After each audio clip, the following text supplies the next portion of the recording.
All right, so today we're going to be talking about the Dragon Ball Super card game. This is a game that's been out for what, like 3 years now, maybe 4. And I think it's 3 actually. I think it came out like late 2018. And yeah, without any further ado, let's get into it. We're going to start by going over the card types. So first up, we have a leader card. So your leader card's gonna let me pull this up so we have a little frame of reference. We have a leader area in our top left, and then we're gonna have a unison area, a battle area, a combo area, and an energy area. To the left of these areas will be our life, and to the right will be our deck, our drop area, and our warp. I'll explain those further, don't worry, but let's just get into the card types real quick. So this leader is hit. He says when this card attacks a leader card specifically, you draw a card and this card gains plus 5,000 power for the turn. So power, I guess you're wondering what's that. Each card, each leader, unison, or battle card is going to have a combat power, and that's going to be on the bottom left here. I'd say like 95% of leaders start with 10,000 power, and then the second effect here is awaken. So this says when your life is at 4 or less, you draw a card, choose up to one of your energy and switch it to active mode, and then flip this card over. So yeah, they're double-sided. And each leader will have unique effects that you will kind of build your strategy around. So this guy, he says when this card attacks, draw one card. This card gets 5,000 power for the turn. Then choose up to one skill-less battle card in your drop area with an energy cost of 2 or less and play it. So if you've ever played a card game, your drop area is basically your discard pile. So a card that died or a card that you used previously to like discard it for some other effect can be reanimated or can come back into play off of this leader's swing. So an attack, when a card attacks, you'll turn it sideways to signify it's attacking, and then you'll declare a target. So your opponent will have the same board. They'll have the leader, then they'll have battle cards, a unison card, maybe energy, etc. When your leader attacks, you declare the target. If you're attacking their leader, the damage will be to their life. So I'll explain that a little more in a second. But when you're attacking a battle card, if the battle card loses the battle card will be sent to the drop area and KO'd. Or rather KO'd and sent to the drop area. So with hit, for example, if we're attacking into a battle card with 10,000 power, hello T-Shadow1989, thank you for the follow. If we have hit attacking into a battle card that has 10,000 power, the attacker only has to match the power to threaten the KO. The defender has to exceed the attacker's power to survive. So for I guess before we go any further into that, we'll explain battle cards. So battle cards are gonna have a cost in the top left. That's the number there, and then next to the number you'll have these little colored pips, the little dots. That's gonna be your specified cost. So if I was to pay energy for this card, I need to pay 5 energy, and one of those energy, because there's only one pip, has to be green. See if we can get the camera to focus there for a second. So yeah, but this card specifically, you're not going to be paying energy for. Battle cards will all have a combo power listed on the side here. This says 0 plus 5,000. So when this card's in your hand or on the field in active mode, this is active, this is rest. When your card has attacked, it goes into rest mode. When this card's in active mode, you can combo with it from the battle area by, during a battle, placing it from your battle area into your combo area. That'll give it the 0 plus 5,000 effect. The combo power is not relevant to the card in battle itself. So like if this guy is being attacked by hit, that 0 plus 5,000, that doesn't apply. You're just worried about the 10,000 power down here, which is his which is the card's power itself, the combat power. So yeah, battle cards are played in the battle area generally by paying their cost. This battle card in particular is played by a different skill called counterplay.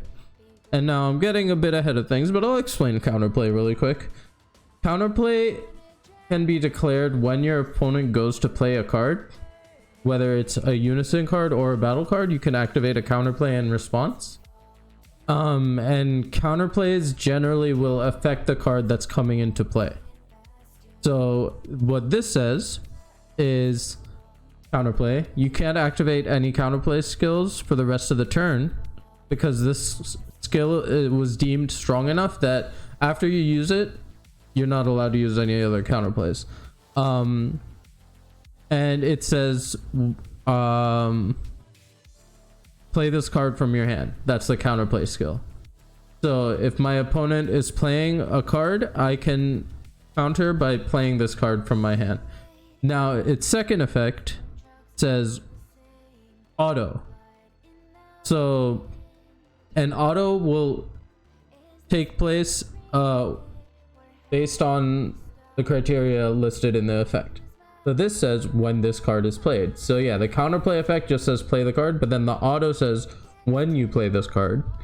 It says choose up to one of your opponent's battle cards with an energy cost of 7 or less and KO it. So this is just gonna destroy one of your or KO one of your opponent's cards. Open packs when? You missed last week, Eric. I opened so many packs. But today we're explaining the stream. Explaining the game and how to play. This card also has, do it again. Hey, what up, C's? Pogs. You brought CB? I appreciate you. This also has a stipulation that if you have a green unison card in play with 2 or more markers, you can play it without paying its skill. Repackage then do it again. Nah, but I'll show you what I pulled because I pulled some really cool stuff. So good stream, lots of good info. Thank you, T Shadow. I appreciate that. So that referenced unison cards. So let's go over unisons next. So this is gonna be your unison. Unisons have the X in the top left because they don't have a cost. They will only have a minimum cost. So that little, come on, focus. That little green pip there, you have to pay a minimum of 1 green energy to play this guy. And then unisons will always have plus or minus skills. And those plus or minus skills can be activated once per turn. So this Demigra says, first off, he has a permanent, which is just an ongoing skill while he's in play. It says, if this card would lose a marker from an opponent's attack, you may add 1 card from your life to your hand instead. So here's my energy. We haven't gone over your energy yet, but I'll explain it shortly. Here's our energy. We're gonna tap the 1 energy, put it to rest mode, and play this card. When this card is played, you can use a die or you can use actual markers. I have both. I'll show you how you'll generally see it, but he'll come out with 1 marker like that or 1 marker like this. I think it's a little easier to see the die on stream. And then he has a +1 effect, which once per turn, activate main. Activate main effects are effects that can be activated at any point during your main phase. During your turn, before you, like after you draw and charge your energy, and before the end of your turn, you can activate main. The only time during that window you cannot activate main skills is during combat itself. So his activate main says this card gains plus 10,000 power for the turn. So unison cards, like battle cards, can be in combat. A unison and their markers, a unison treats its markers as its life essentially. So this will have 5,000 power on my opponent's turn. If they swung into it with this 10,000 card, it's going to lose 1 marker from that attack. If I attack again into it with my leader, it would lose its last marker and die. But it has a stipulation that when it would lose a marker, you could take a life instead. So you start with 8 life, which will be over here on the left side of your setup. And most leaders will gain all decks gain advantage by gaining hand size. So taking cards from your life to your hand may sound like it's kind of dangerous at first, but taking a card to your hand can be super helpful when you need to draw cards.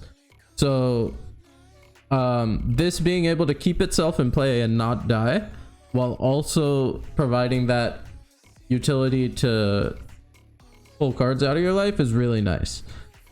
Usually he'll come into play and just stay in play. So that activate main is a +1, so you'll gain 1 marker from that. So now let's say he has 4 markers on him after a couple turns, because you can only do that once per turn. His second activate main is going to be a -3. So you would go from 4 markers down to 1, choose up to one of your opponent's battle cards, KO it. So you just kill one of your opponent's battle cards. Then choose up to one of your opponent's battle cards with an energy cost of 3 or less. So remember we went over the energy costs. That's going to be the top left here. So this Frieza has an energy cost of 5. So you choose one 3 or less, ignoring barrier, and KO it. So we learned a new word there, a new keyword skill, barrier, which you see here in the red text. Sorry, it got some glare right now. But barrier is a skill that says this card can't be chosen by your opponent's card skills. So it's like a built-in defense that some cards have, because if you're paying a lot of energy to get a big boss monster out, you don't want him to just die to some willy-nilly effect like this Frieza. So if a card has barrier, this Frieza won't be able to kill it, because this card just says choose one of your opponent's battle cards with energy cost 7 or less and KO it. It does not say KO it ignoring barrier. So some cards will ignore barrier, but yeah. Anyways, so that's his -3. So those are the 2 effects, and your unisons will generally have cards that play with them, like this Frieza. And each color besides black does have like a free counterplay and free counter attack cards. So let's go into what counter attacks and extra cards are.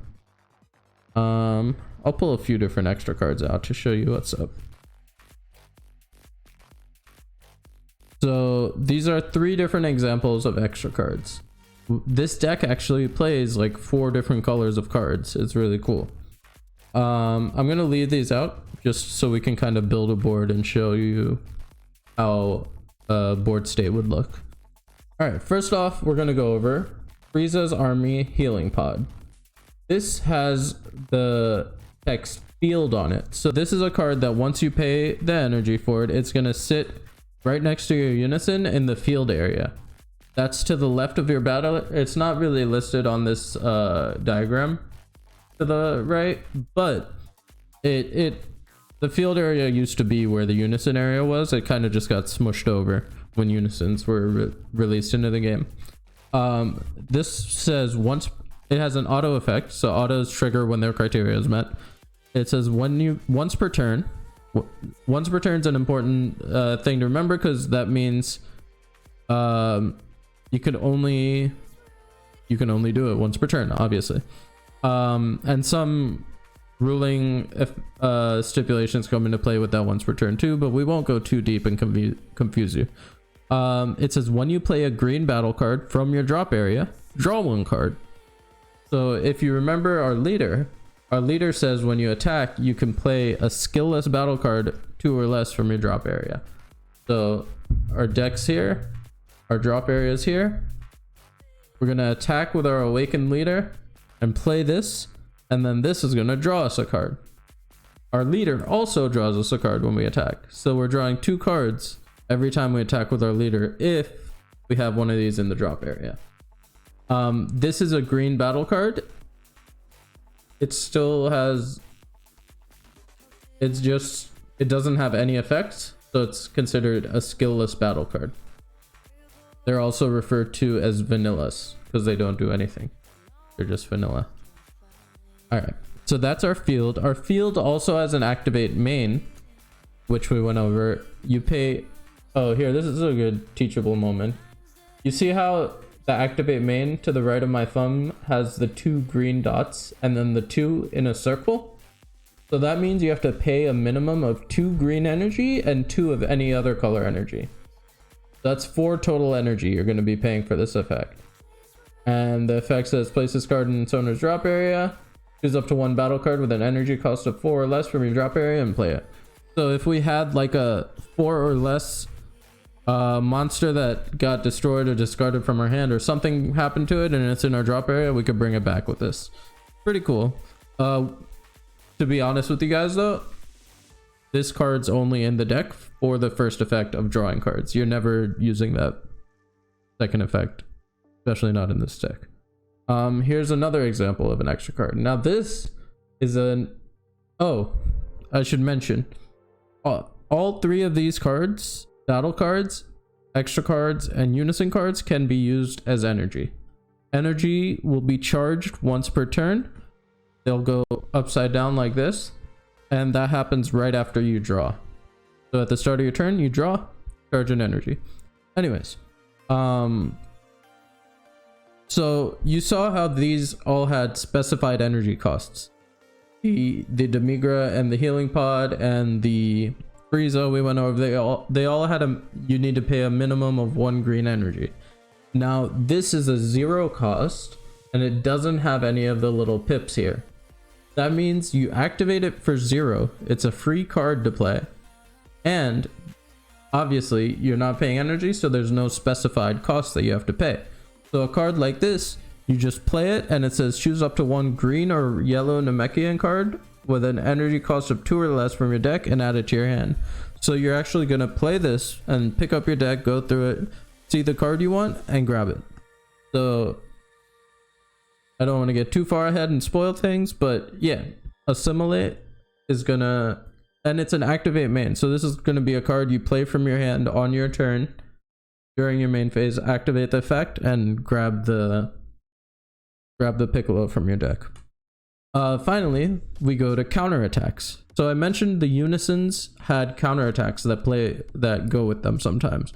By go with them, I mean you can activate those counterattacks, but without paying their cost. I don't run those in this deck specifically, but for later on in the stream, I'll show you a few examples. This counterattack, however, this is a black card. So black cards are not going to have any specified cost in the top left either. Only blue, red, green, and yellow are going to have those specified costs. So this black card is a counterattack that can be played in any deck, regardless of what color energy you're charging, because black doesn't have a specified requirement. That's why we run this card. Also, this is a negate. So it says counterattack. Counter timing when they attack. That's all counterattack means. They declare an attack, you say counter the attack with this. And then what this is going to do, negate the attack, and then you may send 4 cards from your drop area. The hand cam, love to see it. Yeah, I'm a hand model now. What's up, cat? So you can send 4 cards from your drop area to your warp. So your warp's an additional out of play area that most of the time isn't as easily interacted with as your drop area. Most effects in the game will interact with the drop area. Only really black decks will interact with the warp. Anyways, when you send 4 cards from your warp drop area to your warp, you can return this card from your drop area to your hand. And you can activate copies of it for the turn. So what that's saying is you pay 1 energy, negate the attack, or as part of the same effect, so you don't have to, how it do? It go well. It's going well. You're going to get this card back, the card that you just negated with, at the cost of warping 4 cards from your drop. But you're not going to be able to use it again that turn. So it's balanced. Now this also has a secondary effect, and this is an activate main, so you're only using one of these effects at a time. And let me show you how that looks on the card. So yeah, the counter attack effect will be listed first, and then the activate main second. Obviously, counter attacks will be played on your opponent's turn when you're being attacked. Activate main will be on your turn during your main phase, so you're going to pay 1 energy on your turn. It says choose one of your opponent's battle cards with an energy cost greater than their current energy and send it to their warp. So we just went over the warp. This is actually going to warp one of your opponent's battle cards. So say it's turn 1 and I have 1 energy and I have a 2 cost battle card out. My opponent could play this card and send this to my warp. So those are extra cards. Extra cards don't have combo cost. So you have to be careful when building a deck because you want as much combo power as possible. Combo power is how you will survive attacks and eventually win the game because you'll have to combo in on a big final attack to try to kill them most of the time. Some decks have tricks where you don't have to kill them traditionally, and we'll go into that as well. What else have we went over a lot. We went over Unison battle card, extra card. Winning the game. Oh yeah, how do you win the game? You win the game by making your opponent take their last life. So going back to our setup, you see the cards on the left here? That's your life. So each player starts with 8 life, and each attack will deal 1 damage generally. A card like this has a skill that says double strike. Now strike effects modify the amount of damage that card deals. So this card with double strike, if it deals damage, will do 2 damage. Now what happens if this card attacks a unison with 2 markers? You're gonna do 2 markers of damage to that unison. So double strike cards are powerful attacking both unisons and leaders because making them take 2 life off of 1 attack, it's pretty strong. All right, let's scroll through here. So what else? We went over awaken. We went over combo. Let's go over preparation real quick. So we're starting the game. We're gonna shuffle our deck to start. I'm not gonna shuffle because I have this in order to show you guys. But after shuffling the deck, you're gonna draw 6 cards each. Of those 6 cards, you choose which ones you would like to keep in your hand. You put the rest back, shuffle up again, and draw until you have 6. So if I drew 6, I only like 2 of them, I'm going to draw 4. If I only like 1 of them, I'm going to draw 5. If I only like 3 of them, I'm going to draw 3. You just fill your hand up to 6. The player going first does not draw at the start of their turn. The player going second will draw. The player going first cannot attack. The player going second can attack. This is done for game balance, so the player going first doesn't always win, because if you could attack going first, it would be really overwhelming when your opponent has no chance of defending. Anyways, I'm going off on a little tangent. Back to setup. So yeah, say this is our starting hand. We got 6 cards, and then we're gonna put down 8 life.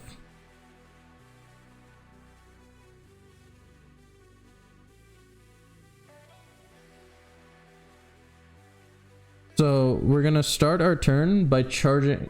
So assuming we're going first, of course, we're gonna start our turn by charging a card, and then if we have something in our hand we can play, which we do, we're gonna pay 1 for Domingra, play it, and then use its activate main, so it gets plus 10,000 power. It can't attack, but we still do want to add the marker just so it's a little beefier, and we're not forced to take the life every time to keep it alive. And then we can't attack, so this would be your first turn. Obviously there wasn't much drop area or warp interaction or anything. The games will start a little slow. The more energy you charge, the more turns that go by, the more things you can do per turn. That's why most games will end around turn 4 or turn 5, because once you get a hefty amount of energy, pulling off some valuable low energy plays back to back to back will usually overwhelm your opponent into having to take all their life. So yeah, this is our setup. We went over the game flow kinda. So yeah, after you charge, it's your main phase. You can pay an energy to play a battle card. And yeah, that's it pretty much. If you wanted to get more in depth on actually playing the game, there is a very good tutorial app. I can pull it up here. So yeah, it'll handle a lot of just like the setup and the mechanics for you. You just have to play and learn the game. You learn the interactions. So if you are interested, after my little brief overview, I highly recommend checking out this app. For the rest of the stream, we're going to be going over deck profiles. So I'm going to be going deeper on the specific strategies and how they win games. This might be a little overwhelming if you're a newcomer to the game, but it's a very good opportunity to learn how decks interact and operate within themselves, and like how they try to win games, because that ultimately will help you learn the game overall. So yeah, let's start off with the deck we were using for our demonstration, which is the Assassin Hit Returns. Let me get everything back in order real quick.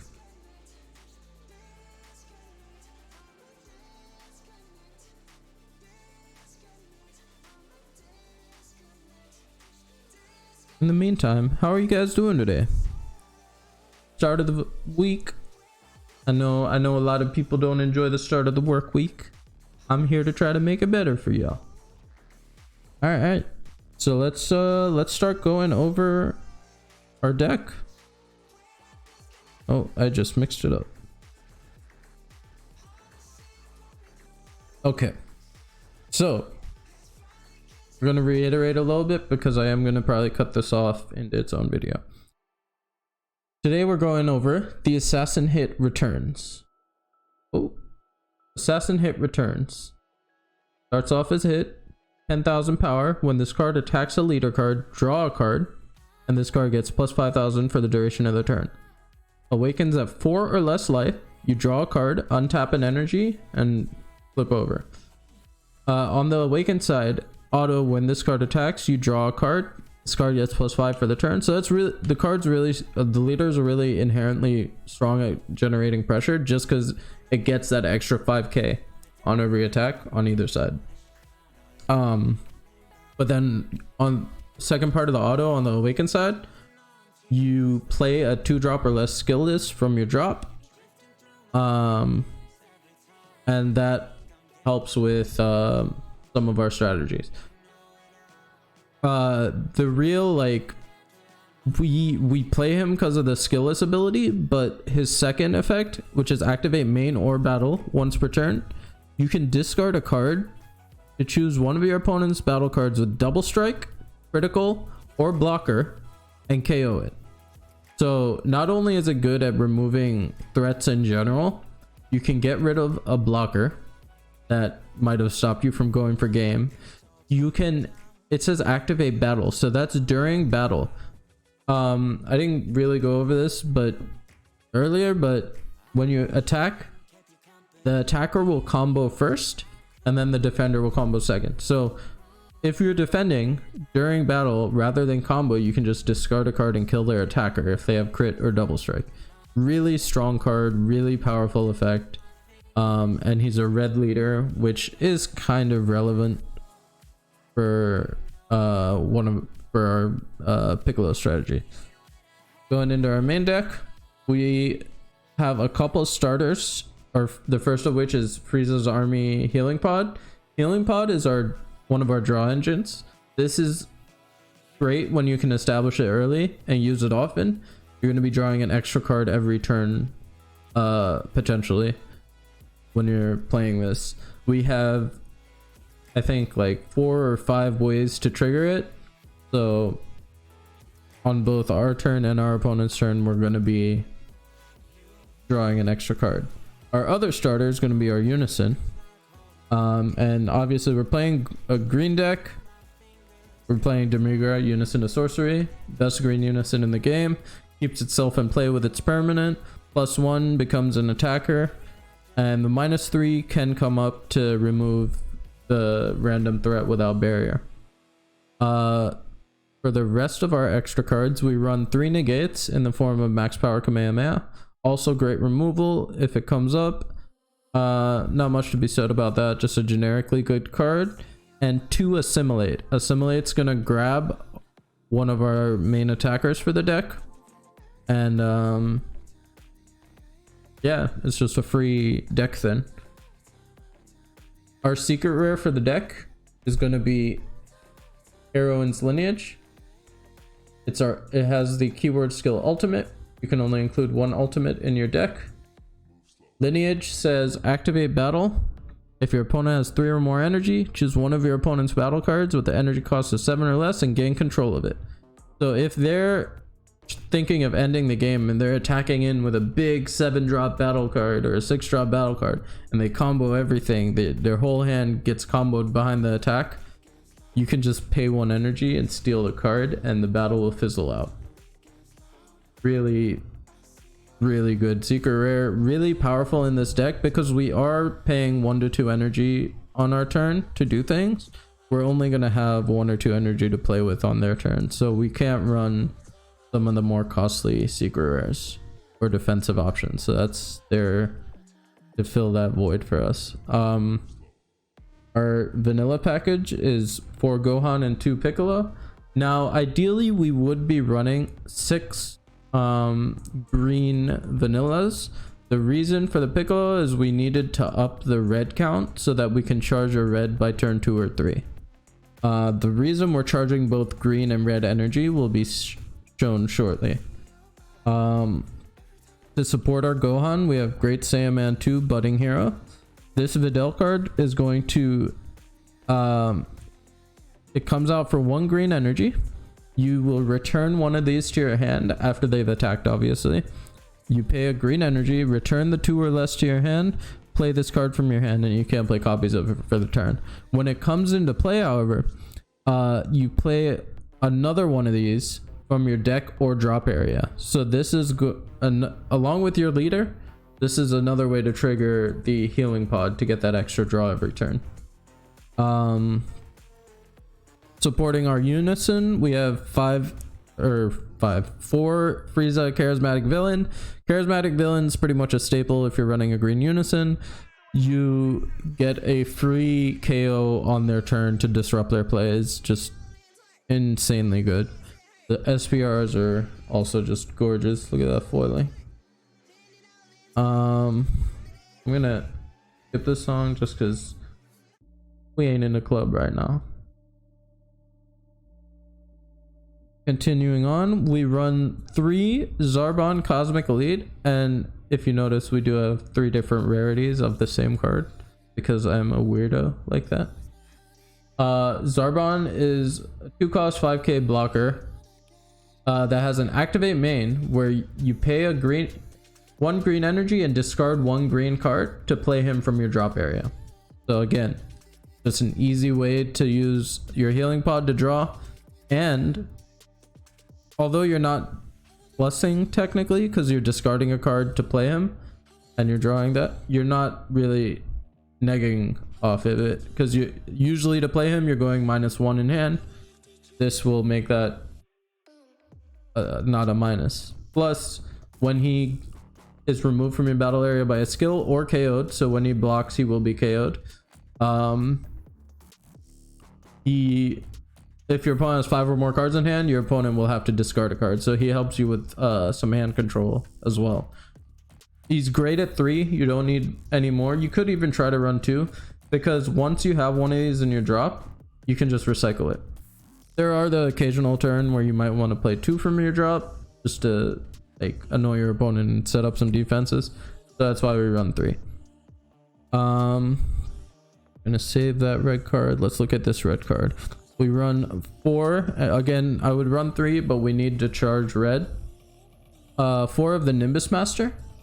Nimbus Master is a, so we went over free 5Ks. This is pay 1 energy and it's a 10K combo. It has the keyword skill unique, which means only one of it can be played in your battle area, and an auto that says if it's your opponent's turn, so it's a defensive card, at the end of the battle where this card's used in a combo, play up to 1 skill as battle card, energy cost 2 or less from your deck or drop area, shuffle your deck if you look through it, and you can't activate the auto skill on copies of this card for the turn, so you can only use one of these per turn.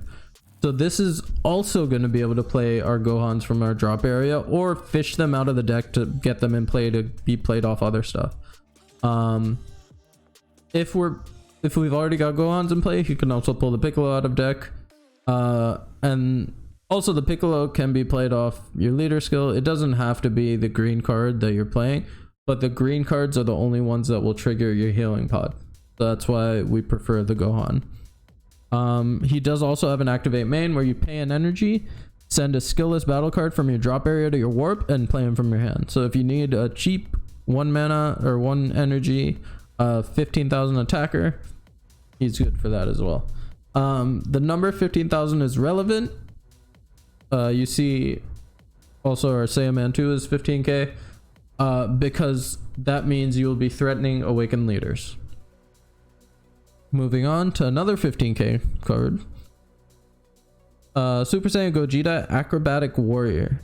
Now Acrobatic Warrior has a permanent that says only one of him can be played in your battle area. This card is older than the keyword skill unique. Unique was created to replace that permanent text. Just some trivia there for you. He says he has an auto that says when a battle card that's both red and green, so this card with an energy cost of 5 is played in your battle area, activate this skill. You may play this card from your hand. So when we play this card comes out for free. This card says when it's switched to rest mode by alliance, which is another keyword skill we'll get into in a second, deal 1 damage to your opponent. So this will automatically burn a life off of your opponent. Very powerful effect. Very good option to have in this game because some decks are insanely good at defending their life and you need to have some tricks of your own to get through. So that's our Super Saiyan Gogeta. We have Super Saiyan Blue Gogeta. So this card has 3 different keyword skills. The first we went over, Double Strike. The second's Arrival Red Green. So Arrival means when you have both red and green cards in your combo area, or a card that is both red and green. So like if I comboed with one of him, I paid 1 for the 10,000 power and then combo with him, I pay 1 red energy and I can play him. You can do this on either your turn or your opponent's turn. And he says when you play this card, choose one of your opponent's battle cards with an energy cost of 4 or less and KO it. And then you can't play copies of him for the turn.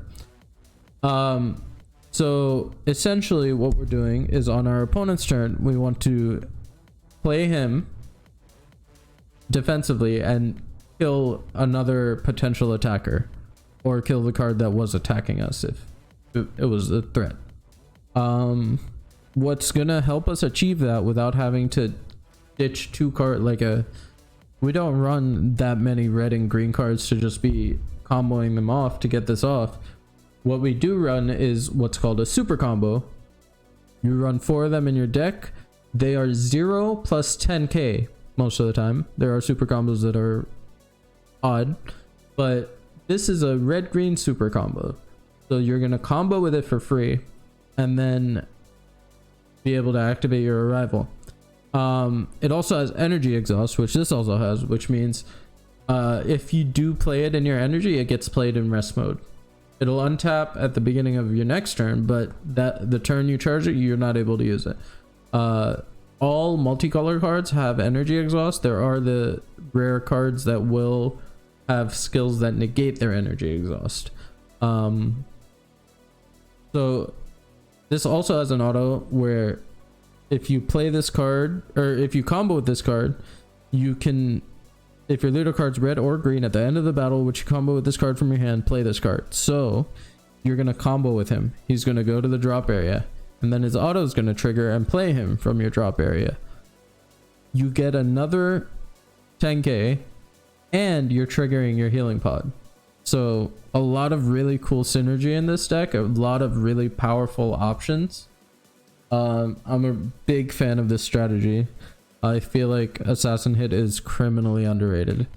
And our last card, but definitely not least, because this card is really what's going to win you games and get you to the point where you can win games. We have Piccolo Jr., Eradicator of Peace. Now this card's expensive for a reason. It's like 50 a pop or something right now. It has energy exhaust. Obviously it's a red green card. It has double strike, but what really makes it powerful is it has Alliance red green. So Alliance is a skill that says when this card attacks, you may switch red or green cards in your battle area to rest mode, and this card will gain the power of those cards. So if I'm attacking and I have a Gohan in my battle area, I'll attack, I'll activate Alliance, and I'll switch Gohan to rest mode. Now this Piccolo that had 16,000 power is now at 36,000 power because you get the 20 on top. Remember our Gogeta. So if we're doing our Gogeta combo, when he's switched to rest mode by Alliance, you're going to deal a damage. What does our Piccolo say? If your leader card's red, this card gains power equal to the total power of the card switched to rest mode by the skill for the battle. Draw 2 cards. So he's going to draw you 2 cards when he attacks. And if your opponent has 3 or more life, deal a damage to them. So up until they get to 2 life, this card is dealing a damage on every attack. Absolutely insane value for 2 energy, and the reason why we need to run what are we running, 9 red cards. We need to see one of these 9 cards by turn 2 or 3 so we can get into our strategy of attacking with this guy. Drawing 2 cards is insane. You refill your hand when you do it, and he's our target for Assimilate. We run the 2 Assimilate because it's essentially like running 6 copies of him. We're always going to see him when we need to see him. So yeah, that's it. That's our deck. Between the defense that the leader offers and having Frieza, you don't really need more than the 3 negates. You also have the blocker, the Zarbon, plus you are playing Gogeta, Nimbus Master, and Nappa defensively. So yeah, that's our hit deck. I'll leave it on screen for a second.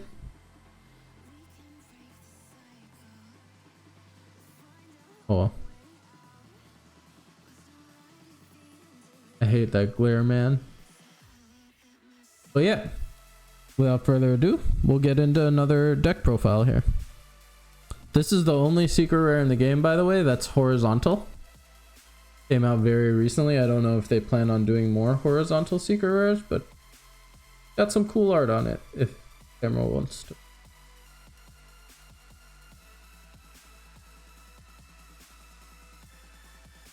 Nope, no focus. There it is. Look at the detail in that foiling. So beautiful.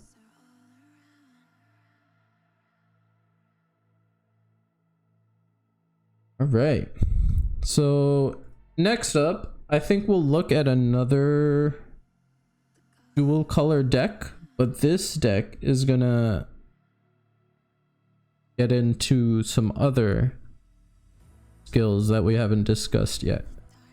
We're gonna see some critical. We're gonna see some overrealm. And we're gonna see some wormhole.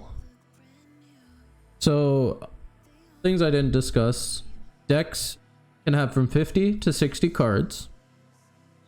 And if you're in a tournament that's a best of 3, you have a side deck of 15 cards. The side deck, you swap out cards from your deck, from your main deck to your side deck. You cannot add cards from your side deck without removing cards from your main deck. So most people run 50 cards plus the 15 in the side deck. Yeah, pretty much it. So this, while the hit leader I showed you isn't new by any means, it's not really old. This is an old leader. So this is before the game got super power crept.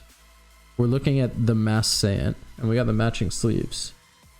So I'm just gonna go ahead and go into the leader. This leader says activate main once per turn. Place the top 3 cards of your deck in the drop area. If you placed a black card with this in the drop area with this skill, this card gains critical. If you placed a card with of any other color, this card gets plus 5k. So you send 3 cards from the top of your deck to the drop area, and he becomes either just critical or critical plus and 5k. So it'll be a 15k critical swing almost every turn if we hit the right stuff. He awakens at 4 or less, draws 2, turns into Bardock Unbound by Darkness. He has the same activate main. Place the top 3. If it's black, you get critical. If it's black and another color, you get plus 5. And then when this card attacks, you draw a card. On the front side, he doesn't draw cards. It's important to note because you do want to awaken as soon as possible with this deck. Let's get into the deck. Oh, I didn't put this one in order for you guys. I'm sorry. It's gonna take me a second to pull stuff out. I'll just pull out one copy and start talking about it. So our unison of choice is going to be Demigra, Momentary Ally. Demigra has no specified cost, so he's going to come out for 1, similar to the other Demigra unison we saw in green. He has a couple effects, the first of which is an auto. So he says auto, once per turn you burst 1. So we already went over once per turn. Burst 1 means send 1 card from the top of your deck to the drop area. Burst 1 isn't really much. There are cards that'll say burst 3 or burst 5. That's when you have to worry about decking out. If you run, the moment you run out of cards in your deck, you do lose the game. So it is something to be aware of. So burst 1, if your leader card's a black Saiyan only card or a god only card, which the Mass Saiyan is a Saiyan only card. When you play a battle card using Overrealm, I'll go over Overrealm in a second. This card gains Wormhole for the turn. So to understand Wormhole, you need to understand Overrealm. So let's go over an Overrealm card really quick. So this is Revived Ravager Vegeta. He is a 3 cost, but the beauty of Overrealm cards is you don't need to pay their specified cost. You're going to play them via Overrealm. He also has a keyword skill, critical. And when you play this card with he has an auto that says when you play this card with Overrealm, place up to 3 cards from the top of your deck in the drop area. So he's going to fill up your drop area. Why do we want cards in our drop area? This card puts cards in our drop area. This card puts cards in our drop area. So the way you play cards with Overrealm is by sending that amount of cards at least. You send all cards from your drop area to your warp, but the specified number is the minimum you have to send. So if I have like, what is this, 7 cards in my drop area, 8 cards in my drop area, and I'm trying to play a card that says Overrealm 3, I can do it, but I have to send everything. So if I have 8 in my drop area, I might want to play a card that has Overrealm 6, because that's going to be a little stronger. And I don't want to waste the potential of overwhelming a big body when I have the cards there in my drop area. So that's Overwhelm. This deck is built around Overwhelm. You're trying to Overwhelm at least once per turn, if not twice per turn. And what enables you to do it twice is this Demigra. Wormhole means Overwhelm twice per turn. Overwhelm as a skill says you can only do it once per turn. Demigra says you can do it twice. That's Wormhole. Wormhole, you can activate Overwhelm or Dark Overwhelm. Dark Overwhelm is a version of Overwhelm, but oh, I didn't go over the rest of Overwhelm. So when you play a card with Overwhelm, it's really strong, right? You're getting like this big 3-cost card out for free, but it's gonna go to your warp at the end of the turn. So you're only gonna have this card for the turn. So you're gonna attack with it and then end your turn, it goes to the warp. What Dark Overwhelm says is you need to send a minimum amount of black battle, or not black battle cards, but just black cards specifically to overwhelm that card.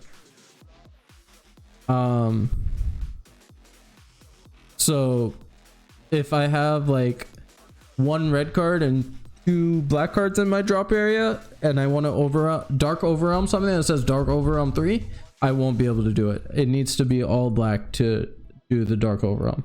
So we went over Revived Ravager Vegeta. That's one of our overwhelm targets. Let's keep going over Demigra.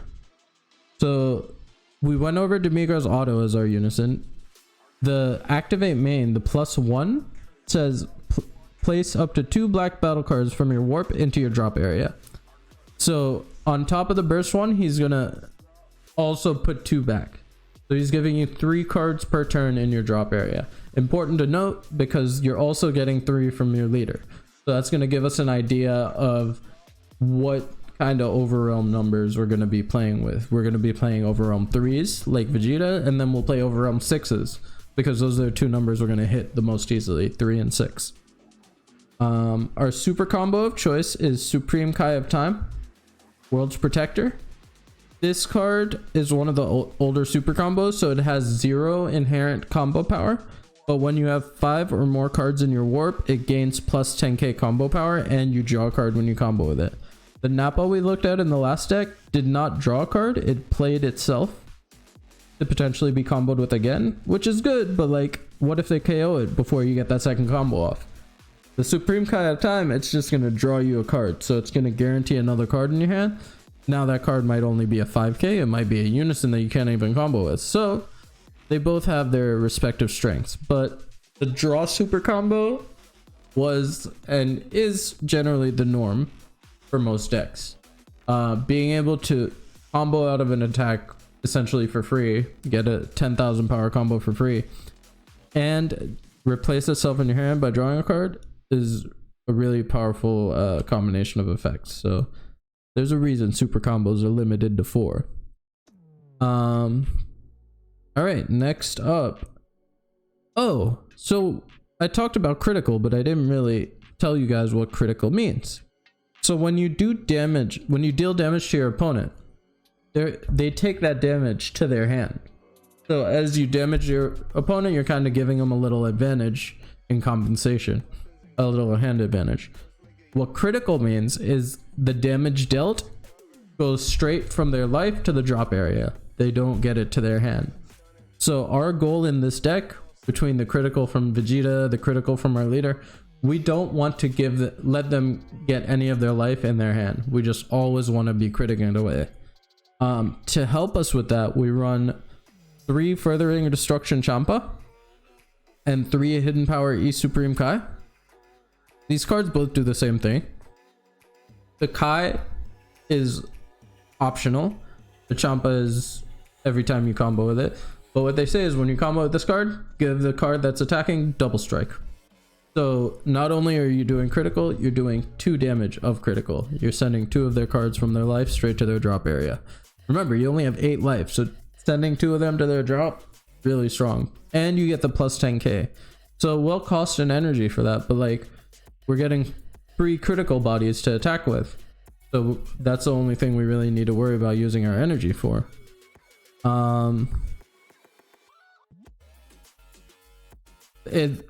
Another important thing to note is that they are red cards. So remember, our Masked Saiyan leader ability relies on hitting not only a black card, but also a card of a different color to get the +5 bonus. So we do want to run about 1/3 of our cards being non-black, and we're running the 6 double strike cards, and then 4 1-drop red cards. Or sorry, 8 1-drop red cards. And what these red cards are is they're 1-cost bodies, and they're gonna help us awaken our leader. So we will be inflicting damage on our own life when we attack with these cards, but it's going to give us advantage in the long run, because remember, we don't draw when our leader has not awakened. So we want to become awakened as quickly as possible, and that's what these guys are going to help with. They both say when this card attacks, you may take a life, and if you do, this card gains plus 10k power. So they go from 5,000 attackers to 15,000 attackers. What the Kaba does is it will gain double strike when you do that. So you, for 1 energy, you're going to get a 15,000 double strike attacker. For Trunks, you're going to be getting plus 10,000 and critical. So 1 energy critical attacker. When playing the deck, I do favor the Trunks. I'm always going to be charging the Kaba if I see both of them, because I would rather not give them the 2 cards that the Kaba would give, because Kaba is not critical. So that is our entire package of red cards. We don't need more because we only run 52 cards, so having 14 what's it called, 14 red cards is plenty to try to hit off of our leader. Next up, we'll go over another overrealm we play, and something that plays right into our strategy. Son Goku, Super Saiyan 3 Son Goku, Man on a Mission. This is a very simple card. I'm sure you guys can figure out what it does by looking at its skills. Overrealm 6. You warp at least 6 cards to bring him out. It has inherent, critical, and double strike, and he's 20,000 power. So when we have the option to play him, we're gonna play him. He's just one of the best attackers, probably the best attacker in the deck. Now remember, when you play a battle card with Overrealm, Demigra is gonna give you 1 from your deck, 2 from your warp. You'll have 3 cards in your drop area. When you play this, you'll get another 3 cards. Demigra says you can play a second card, so you're gonna go from playing this straight into playing this. That's our main combo. You get I guess you're paying 1 for the Demigra to make it happen, but you get 2 critical attackers. One's a 15k crit, one's a 20k crit double strike for the 1 energy. Super good value. And obviously our leader is going to be setting up the Vegeta initially. So this deck is a very aggressive deck. It's looking to kill your opponent as early as possible. Despite that, we are playing negates because we don't want to be a glass cannon, and by that I mean we don't want to go so hard that we just die. So we run 6 negates, 4 of the Supreme Kai of Time Labyrinth Unleashed. This is a 3-drop card. It says counterattack, negate the attack, and play this card. But we're never paying 3 for it because it says if you or your opponent have 3 or more cards in your warp, it becomes a 1-drop. So you only pay 1.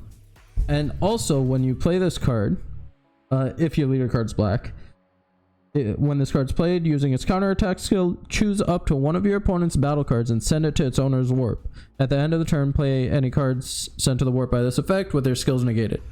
So say my opponent's attacking me with a really threatening card,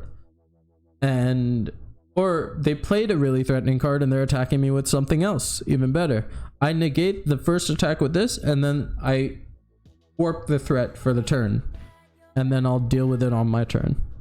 So this is a very good turn stopper, very, very strong defensive card. If you haven't picked them up yet, they just came out. They're still pretty cheap. I'm almost certain this card's going to get really expensive in the future.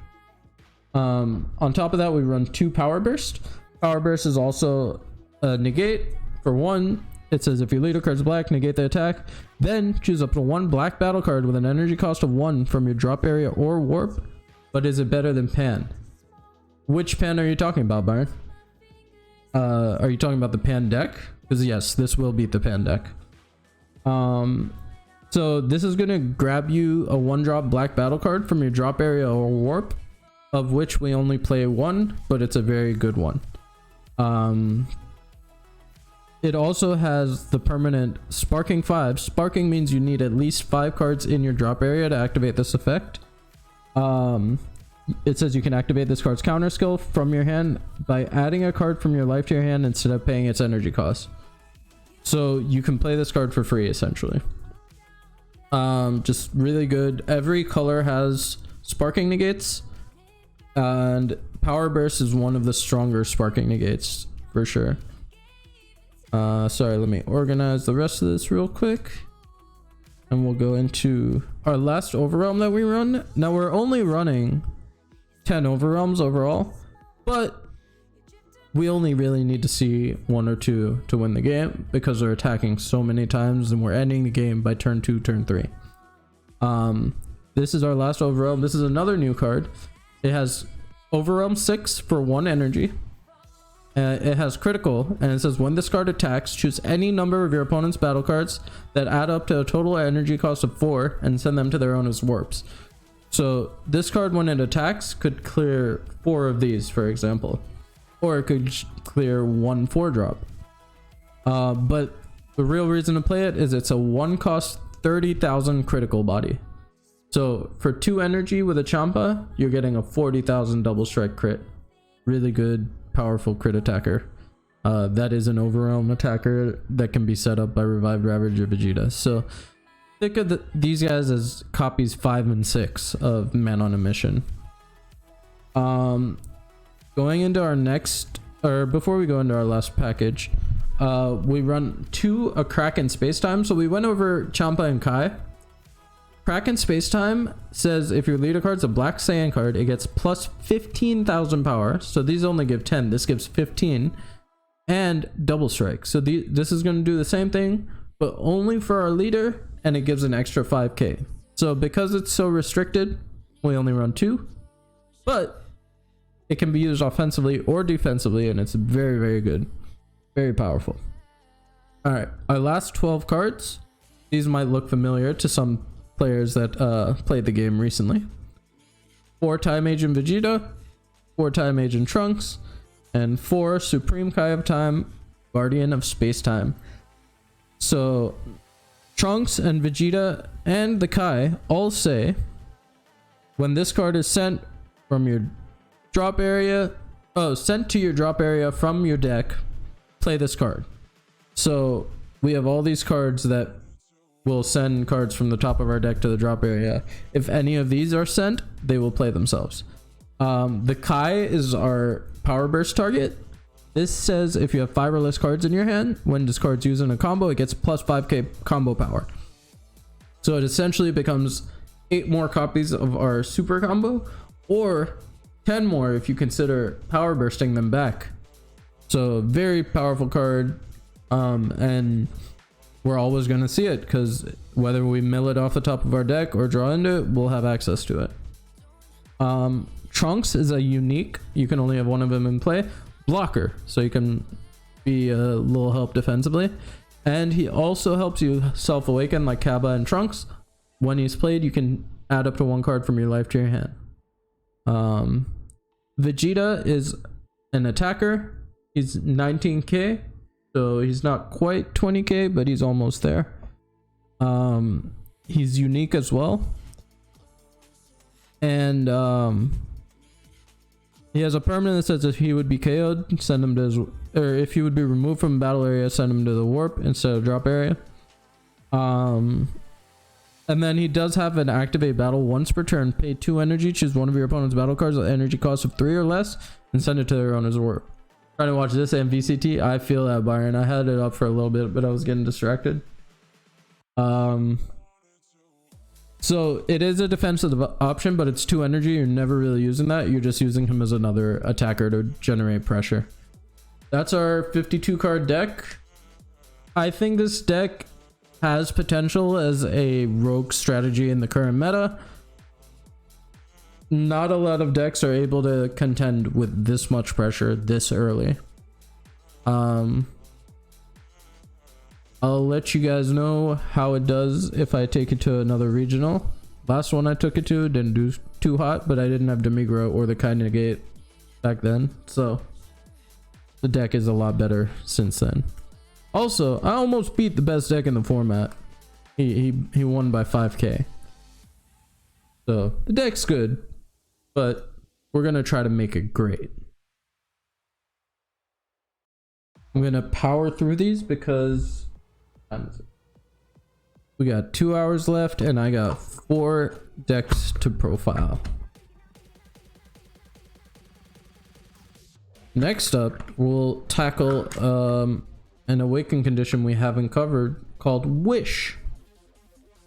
If you can see through the glare, this leader is the Dragon Ball leader.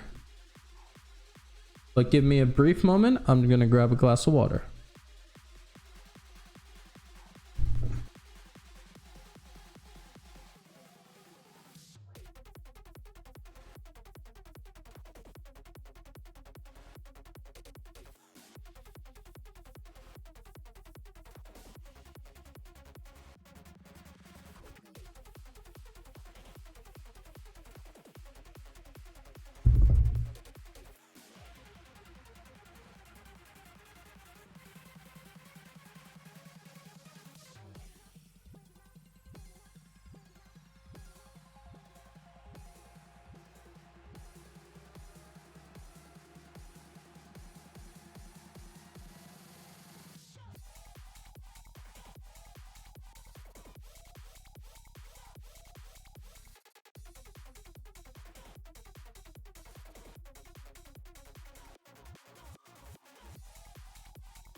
Gang, you know what time it is?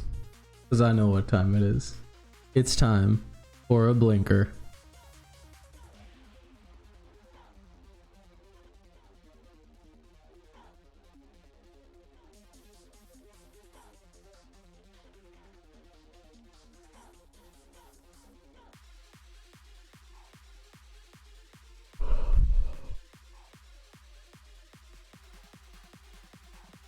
If you're unfamiliar with blinker culture, I know you're new to it, Byron. A blinker is when you hold the button and pull on the pen until the button blinks and tells you, hey, you've had enough. There's also the ever elusive double blinker where you let it blink, you let go of the button, and then you keep it pressed again until it blinks a second time. Now, I'm not going to attempt that, but I will take a second blinker.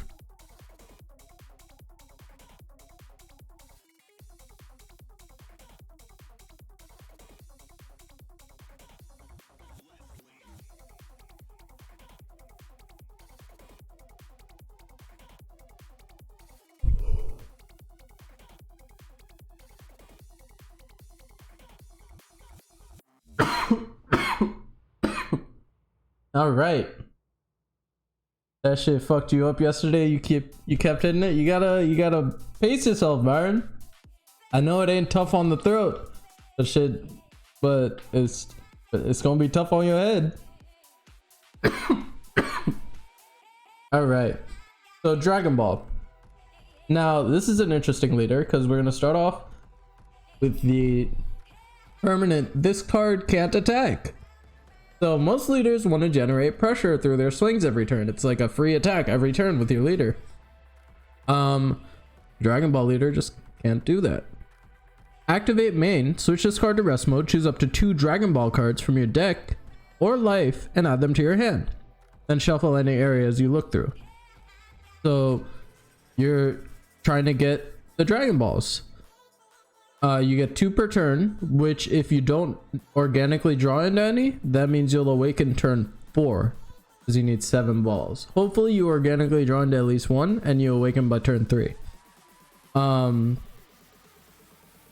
It says when there are 7 Dragon Balls in your drop area, choose up to 1 desire card in your drop area, add it to your hand, and flip this card over.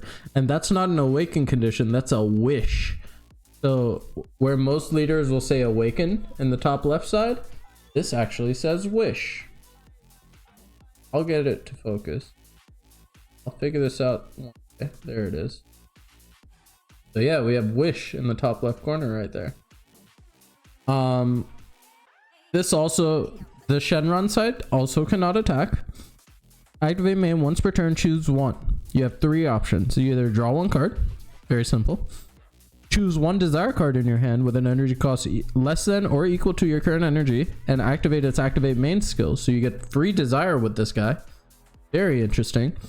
Or the final option and our game ender is going to be remove 7 Dragon Ball cards in your drop area from the game. If you do, choose 1 of your battle cards and it gains 10,000 power and triple attack for the duration of the turn. Then flip this card over at the end of the turn. So you'll lose your 15k base power, but you're gonna end the turn with a triple attacking battle card. Triple attack means that once the battle card swings, it's gonna stand back up. And then it'll swing and then it'll stand back up. And then it can swing 3 times like that. And the 3rd time it won't stand back up. Alright, let's get into the main deck. We start, of course, with 7 Dragon Balls. The Dragon Balls are very simple. You can include up to 7 in your deck. Most cards you can only include 4 of. These you can include 7. You can't include more than 7 though. And the effect, very simple. Activate main. If your leader card is a Shenron card, draw a card. So 0 cost means you're drawing a card for free every time you activate a Dragon Ball. So Shenron's front side, where you search 2 Dragon Balls, it's actually a draw 2.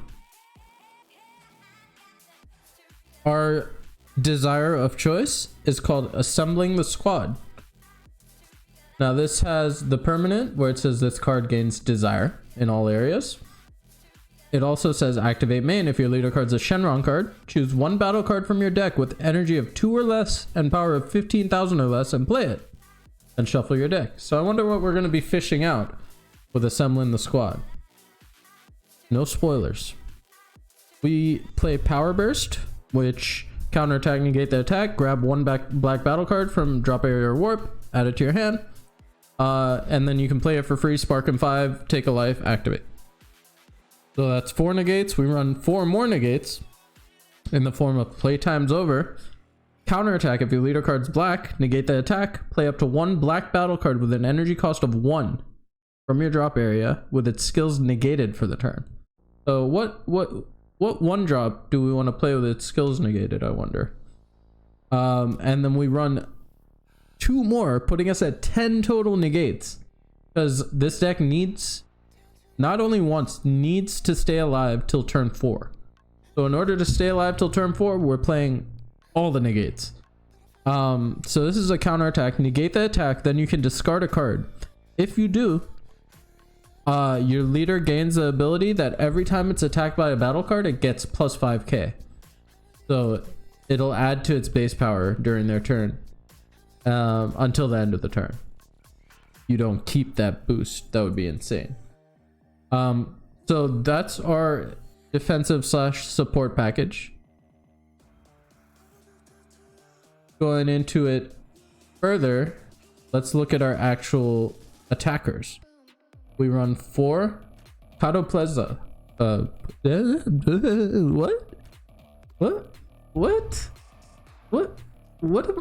What am I saying, man? What the fuck? Catopezla. Universe 3 Policeman. This is a 1-drop 5k. When you play this card, look at the top 7, add 1 U3 among them to your hand, shuffle your deck. So he's our searcher. He's a 1-cost 5k searcher.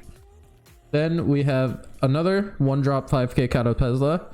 This is going to be our combo starter, or our turn ending play.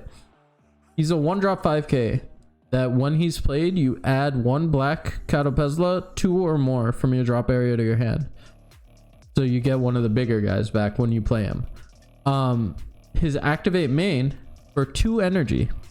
If your leader card's black and you have 4 or more energy, if you would activate this evolve skill, activate the evolve skill on a black Catapesla card in your hand this turn, you may do so without paying its skill cost. So this is telling me that I pay 2 energy for the rest of the turn. We're going to be able to just evolve and evolve and evolve for free for the whole turn. So if you kind of see where this is going, we're just playing defense, we're stocking up our policemen, and then we're dropping them all in one turn. So policeman number 1, EX evolves for 1 usually, but we're playing him for free. He's a dual attack with barrier, 15k. So you get 1 swing out of him, he stands up, and then you're going to evolve him into our 5-drop, which is no barrier. Important to note, because this is where you're going to get disrupted. If you're going to get disrupted, is on the 5-drop. EX evolve for 2, but again, we're not worried about that. We play it for free. Critical double strike. So 25k critical double strike. When you play this card, draw a card. So he's a critical double strike that draws a card, and choose up to one of your opponent's battle cards, send it to its owner's war. So you're going like plus as crazy with that card. So yeah, you're gonna go him into him, swing once, so you have 1 attack, swing twice, that's 2 attacks, the second one being a double strike crit. Now this guy says when you evolve into him, stand it up. So the guy that just attacked is gonna stand up. This is critical double strike. Very good. 30,000 critical double strike. Dual attack and barrier. So you have a big 6-drop with barrier that they have to contend with. So with dual attack, what you're gonna end up doing, and we run 4 of each to maximize consistency, and you can actually feasibly try to get 4 of these out, like 4 of these chains out. I'm not even kidding. You usually get 2. Like you can reliably get 2 of these out. I've gotten 3 or 4 out, but I digress. So yeah, you're gonna swing with him once. So we already discussed, we had 1 attack for 15k, 2nd attack for 25k crit double strike, 3rd attack 30k crit double strike. Now your 4th attack is gonna be after you wish. You're gonna wish and give him plus 10. He's gonna be 40k crit double strike, 40k crit double strike, 40k crit double strike. They're gonna have to eat at least 1 of those or 2 of those, and stack that with another chain, there's no surviving. So if you can get to turn 4 with this deck, you're in business. You're in big business. You're in like Fortune 500 business, dude.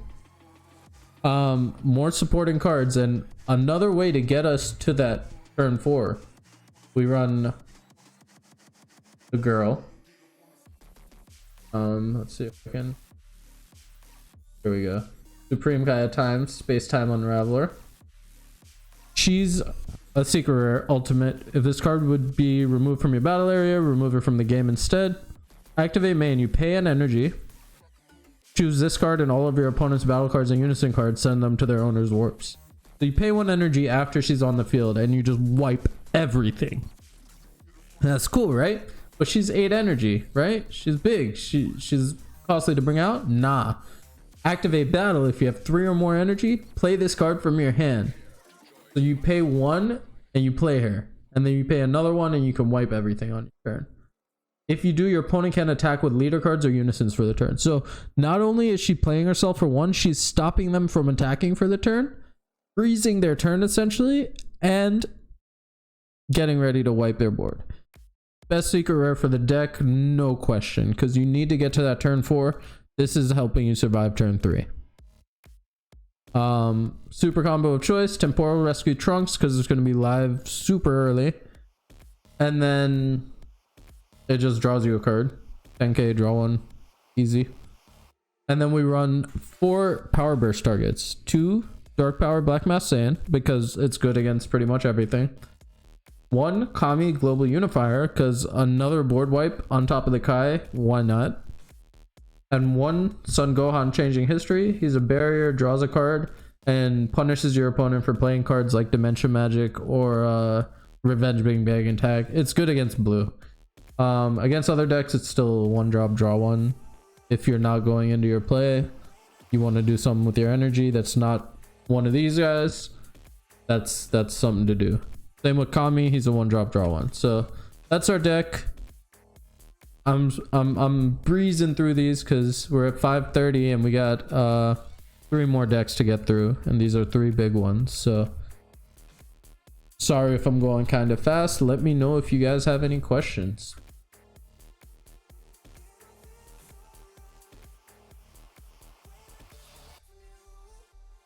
While this game can be prohibitively expensive at the competitive level, if you're building decks casually, it's super budget friendly, like ridiculously budget friendly. Some cards have picked up because of collectors recently, but as long as it's not like a shiny Goku card, you're probably chilling and build a deck for cheap. All right, now we're gonna get into some more competitive decks. This is Mega Frieza. So this isn't going to be a rogue deck. This is a pretty standard list. I'm going to breeze through this list because it's pretty standard. So I just want to show the list and we'll move forward. So Mecha Frieza, we know what it does. Free extra cards, awaken, more free extra cards. We're running 2 planets.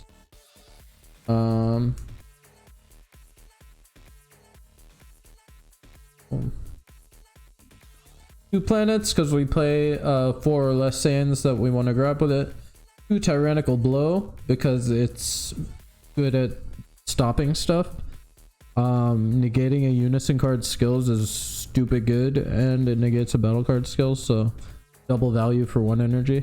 2 Frieza's Army Reinforcements because you stop 2 attacks with 1 negate. Very good.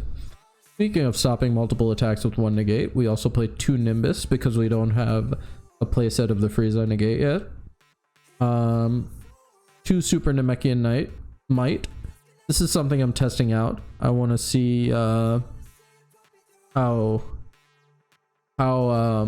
relevant negating the skills of battle cards and unisons is. Because if I can play hard into that strategy between Super Namekian Might, Tyrannical Blow, Final Flash, and other cards I play, I wouldn't mind building a deck around that strategy. I think like negation would be kind of cool as an archetype, as like an engine for Frieza, just working or focusing on negating battle card skills. I would be down for that. Anyways, I digress. 2 Final Flash. This is your plus 15 negate something skills. 2 of the new yellow extra card, Power of a Super Saiyan. Let's appreciate this SPR for a second. Here we go. And this says counterattack, negate the attack.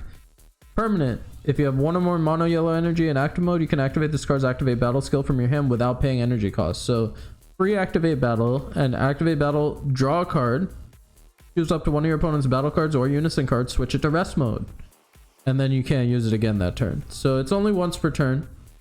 I'd run 3 if I had more. I'm only running 2 for now, but it's a definite 3 of staple at minimum. Let's move these planets over here so we can get our 4 U9 assemble. So U9 is the heart of the deck. This is gonna be our draw 2. If your opponent's energy is all in rest mode, you play a Universe 9 card with an energy cost of 2 or less, then shuffle your deck. We play a few targets for that, or a couple targets. So, but the fact that it's just a +2 is insanely good. You pay a life to play it, and then you just drew 3 essentially. We play 1 Death Blaster because again I want to try to lean into the strategy of negating skills, see how strong that is, and 1 Bloodlust because you always play 1 Bloodlust with this leader. And you could only play 1, or we'd play more probably. For our U9 targets, we have 6 cards, 4 Chapel and 2 Basil. Chapel says once per turn when your opponent attacks, choose one of your opponent's energy and switch it to rest mode. So yeah, Chapel, just having him on board, you don't even have to swing with him necessarily. If you do, you make him if you do, you can, but like sometimes you just let him sit there and threaten your opponent. And then Basil says when you play him, draw 1, so it'll turn U9 into draw 4 essentially. And activate main if your opponent has 5 or more cards in rest mode. This card gets plus 15 power and dual attack, so it becomes a 19k dual attacker. Very relevant for the way we want to end games. And the way we want to end games is by abusing Basil, or sorry, Bergamo. Bergamo is gonna say when one of your opponent's cards is switched to rest mode, but one of your skills, you can pay 2 energy and play this card. When you play him, you choose up to 2 of your opponent's battle cards or energy, ignoring barrier and rest them. So you're gonna be stunning their 2 energy, because nobody's really leaving more than 2 energy active besides blue decks. You're gonna stun whatever energy they have open with Bergamo, swing in with Basil, swing in with Bergamo, swing in with whatever else. We're just playing cheap bodies to swing in with at that point. And the cheap bodies we play are 4 Mecha Frieza full assault, because we're playing extra cards for free on our opponent's turn. We pay 1 energy, we play this card, and it searches top 5 for another extra card. We play 2 Mecha Frieza because I only have 2 Mecha Frieza. We would play 4 if we had 4. Reduces itself to 1 if there's 2 yellow extra cards in your energy or drop area. When this card's played from your hand, each time your opponent would attack with a non-unison card, they need to turn one of their cards to rest mode. It's topo for yellow, it's a turn ender, it's great. It also has an activate main where you can pay 2 yellow for a Mecha Frieza, but we're not playing Mecha Friezas, so don't worry about that. Play 1 Swift Retaliation Cooler if we go into a longer game, which we don't want to, but if we go into a turn 4 situation or like a turn 5, this is our game winner, because we're probably playing against a deck that defends well and we need to get through a negate. This is going to negate the negate. We only play 2 Raiders Warcry. These are Planet Vegeta targets. Pay 2 energy, 10k combo comes into play, draws you a card and rests a card. This card comes in for free when you rest a card. This is just another turn ending, or not turn it, on your game ending turn. This is another free attacker that you can drop, just a 15k free attacker. Our super combo of choice is going to be Counterblast Sun Gohan, searchable off Planet Vegeta. He's just a 0+10, draws a card, or if you're comboing with him on your turn, you can choose up to one of your opponent's battle cards with 5 or less in rest mode and KO if they have 5 or more cards in rest mode. So he can do some spot removal in a pinch, but you're really just using him as a +10 draw 1. He also has, and the reason we run him at 4 is he has an auto. When you play this card, choose up to one of your opponent's battle cards, switch it to rest mode. So for 1 energy, we can activate our Bergamo. If we have no other way to activate our Bergamo, we can just play this card and rest something. 2 other Saiyans we play are 1 Dark Power Black Mass Saiyan and 1 Bardock Awakening Instincts. Dark powers are Silver Bullet for a lot of decks. Bardock is a draw 2 pitch 1 Overwhelm for 4. The other Overwhelm we run, and our main game ending card is Mira Creator Absorbed. Overwhelm 4, pay 1 energy, deflect. When you play this card, or sorry, when this card attacks, this card gets +5 for every card in your warp. So whether or not you've overrun before, you're gonna have a bunch of cards in your drop. He's gonna get big. We play 2 Hidden Power E Supreme Kai to pair with him, and to pair with any game-ending attack we might put out.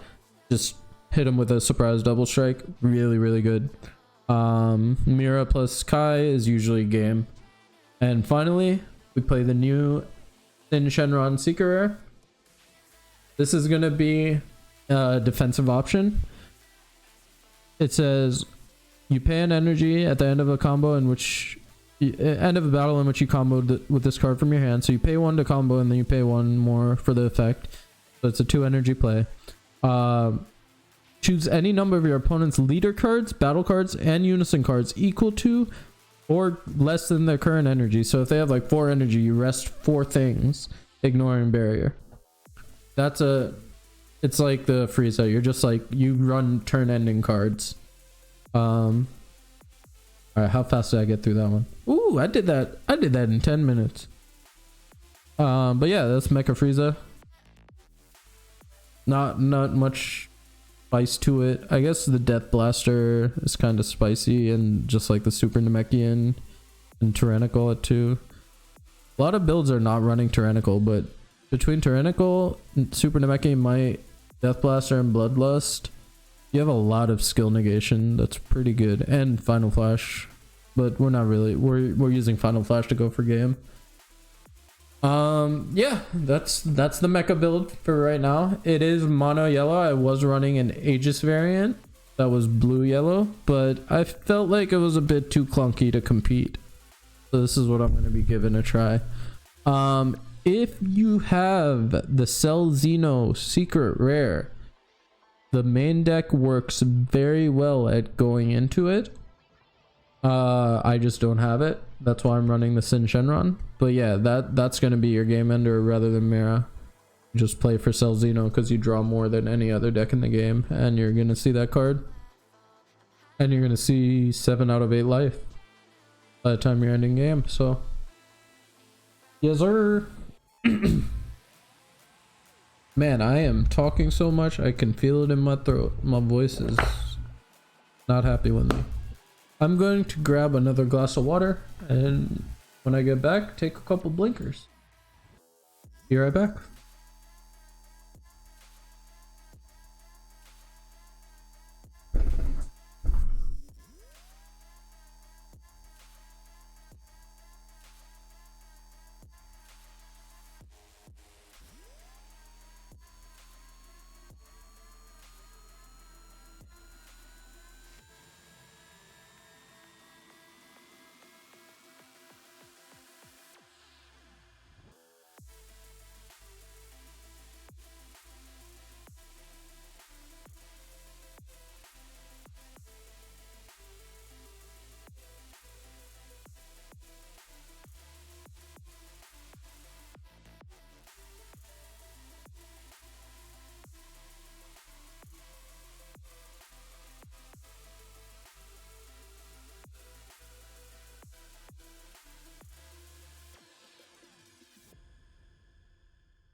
All right. We are back in it, and we're gonna be covering one of my favorite decks.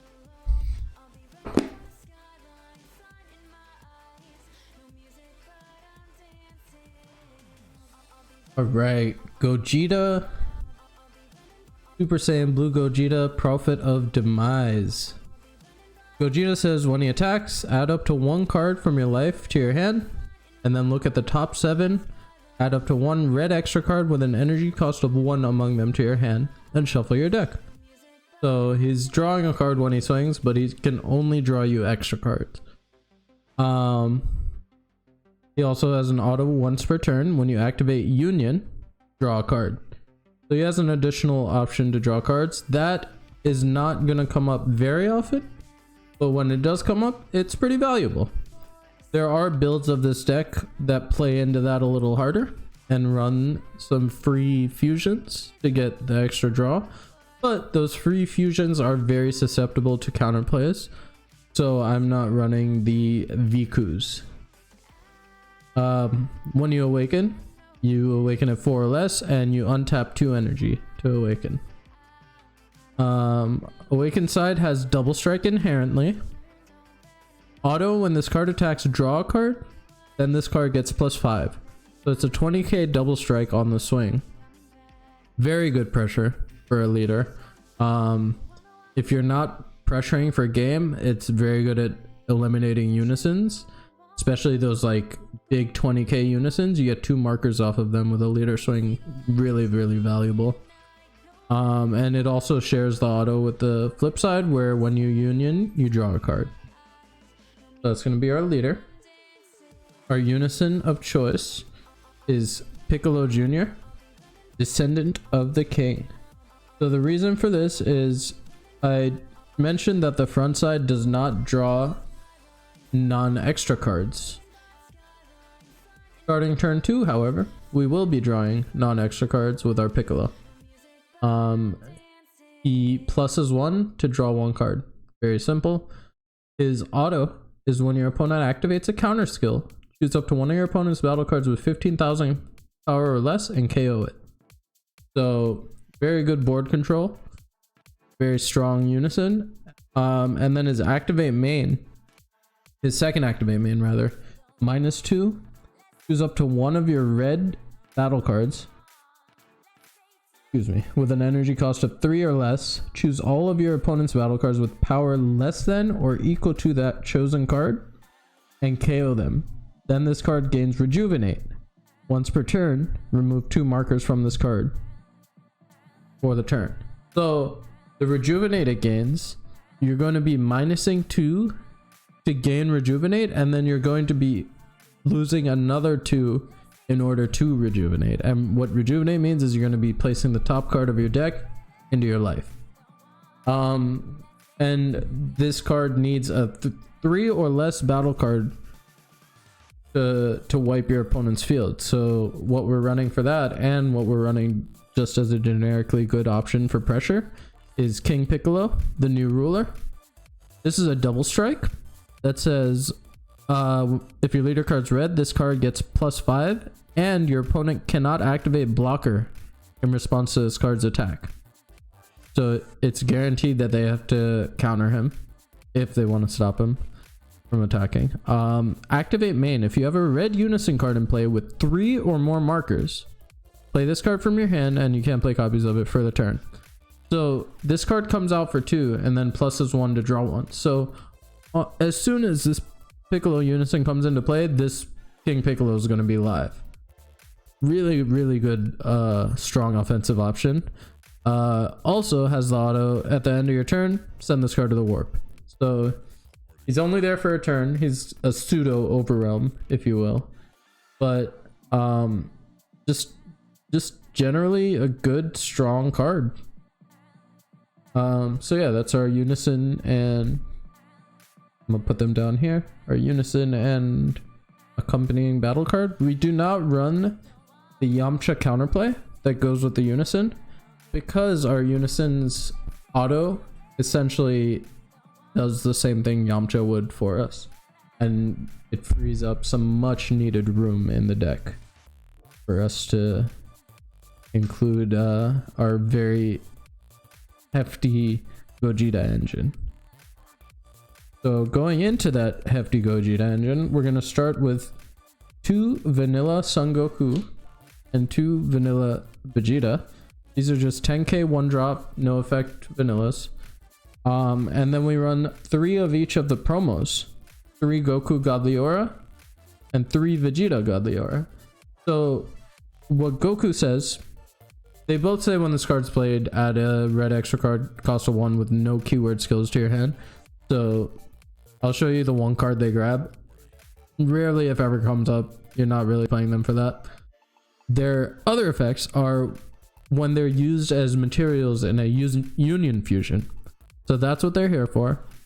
The Goku says when he's used as a material in a union fusion, you add up to 1 card from your life to your hand, so he helps you awaken.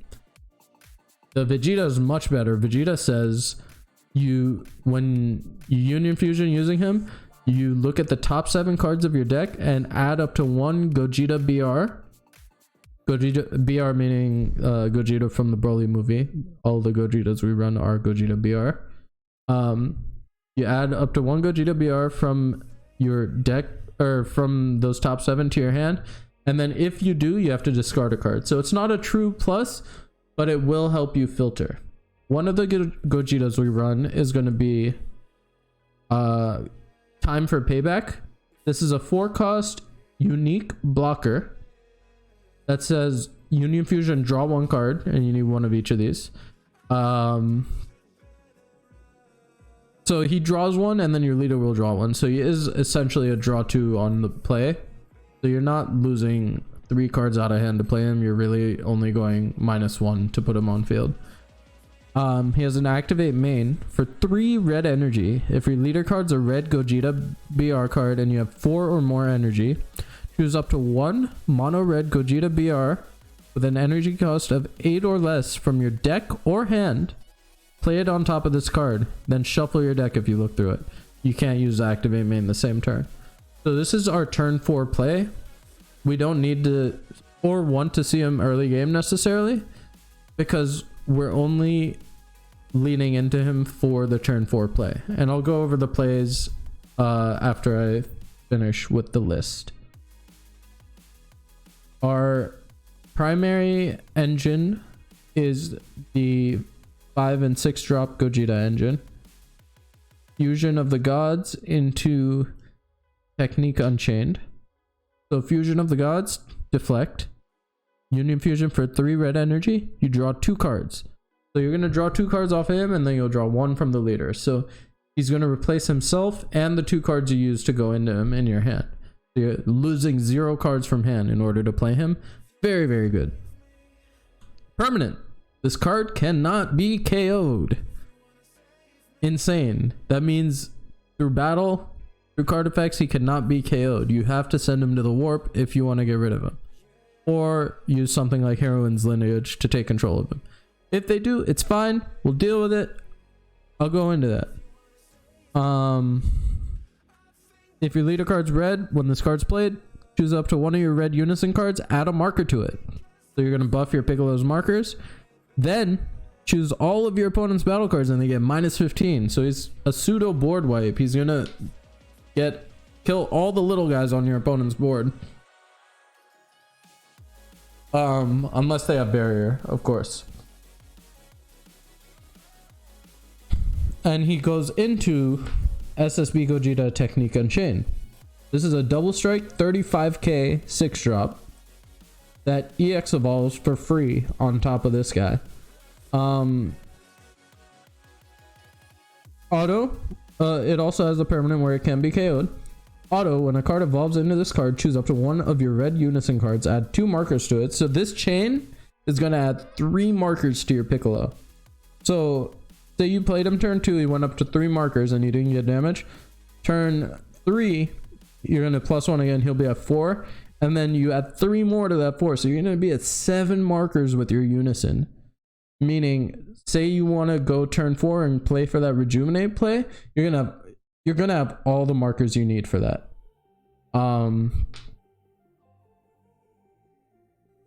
Sorry. His other auto. Oh, and the rest of that, besides adding 2 markers, after you evolve into him, you can't play battle cards for the turn. So that's very important. we'll go into the sequencing that makes that important in a second, but yeah, that's very important. The second auto is when this card or one of your opponent's cards attacks, you may choose one of your opponent's one of your opponent's cards, and it gets -20 for the battle. If you do, negate the skill for the turn. So the fact that you don't have to use it on the first attack, very good. The fact that it can minus any card, leader, battle, or unison, very good. So like you can swing into unison with 3 markers, minus it 20, so it'll lose 1 automatically, and then do double strike 35, so it'll lose the other 2. Super strong. There are cards in the format like Secret Identity Mass Saiyan to mention, and Max Power Kamehameha to mention a couple, that will just deal with this card. That is fine. As a player of this deck, do not worry about this Gogeta being dealt with. He's there on turn 3 to make your opponent worry about him on their turn 3 or turn 4. Your turn 4, you're gonna win with this Gogeta as long as they don't counterplay it. And we'll go into how I play around that in a second.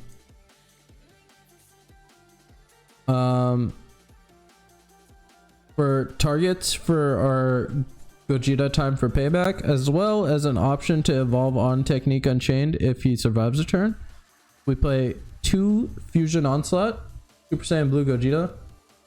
Can we just look at these cards actually for a second? No, I'm in a rush to cover these decks, but I'll need a peep game. Come on, focus.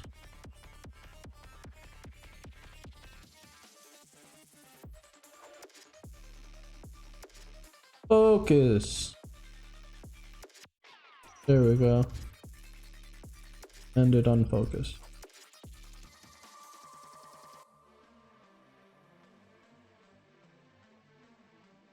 Come on. Webcam's killing me, man. But anyways, this Gogeta EX evolved by pitching 2 red cards.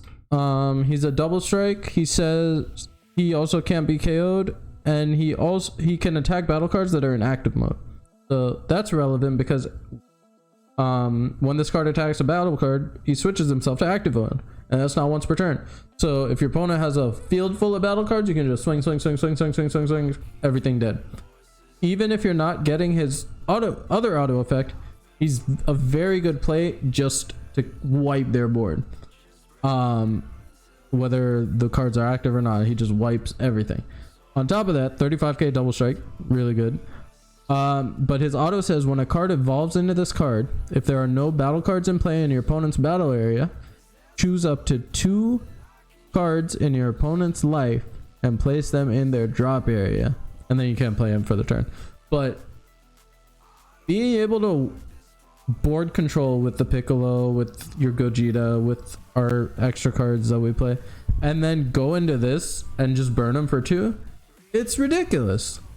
And we run 2 because we do want to try to play for the EX evolve whenever possible, but we can also play him off Gogeta time for payback just to have a 35k double strike that can swing into the board and clear the board.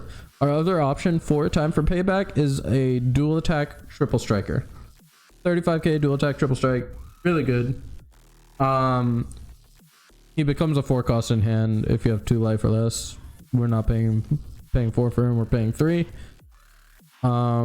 Yeah, critical combination, pretty good. Will come up from time to time, but Fusion Onslaught more often than not is the play. And not just because he looks prettier. Our secret rare of choice is going to be the Great Destroyer, Super Saiyan 4 Broly. Now it wants to focus. The money card, let me see that thing. So this is Ultimate, Barrier, Double Strike. Ultimate, you can only have 1 in your deck. Barrier, very good. On a 8 drop, means very little in the game is going to deal with it. Double Strike, 40k. Need I say more? Activate main. This is how you play him. choose one mono red Saiyan card with an original power of 35,000 in your battle area and place it in its owner's drop area. So you're gonna sacrifice this guy if he lived a turn, or one of these guys that you brought out off of Gogeta time for payback. You're gonna sacrifice one of them and pull him out. And you're like, why would I sacrifice what I spent my whole game going into? It's because this guy's better. I like Gogeta, Broly's better. Sorry. So you're gonna sacrifice, play this card from your hand, then choose up to one of your mono red leader cards, and it gets plus 10,000 until the start of your next turn. So the turn after you play him, or the turn you play him, you got a 30k double striking leader, and then on their turn they have to deal with a 25k base. And we have another card that we play that makes that 25k base even more daunting to swing into. So yeah, that's our secret rare. Oh, and I forgot the best part. His permanent. All cards in your opponent's leader area, battle area, and combo area get minus 5,000 power and combo power. Now think about that for a second. All their cards have minus 5,000 combo power. Their super combos are 5Ks. Their 5Ks are 0Ks. What are they doing now? They're not doing anything. Broly just wins the game. If you get this guy on board and you don't win the game, something went terribly wrong. Real quick, we're gonna look at our super combo of choice. We run Raditz, Saiyan Youth. This guy is one of your basic bottom deck 1 card, draw 2 cards, 10k power. When you're 4 or less, you need all your energy to be red. All our energy will be red. We don't run any non-red cards. All right, our last battle card, and a new addition to the deck that I am, to be honest, testing out. I'm not 100% certain on yet. We're running 2 King Vegeta Hidden Ambitions. Now, this deck's turn 3 is very, very intimidating.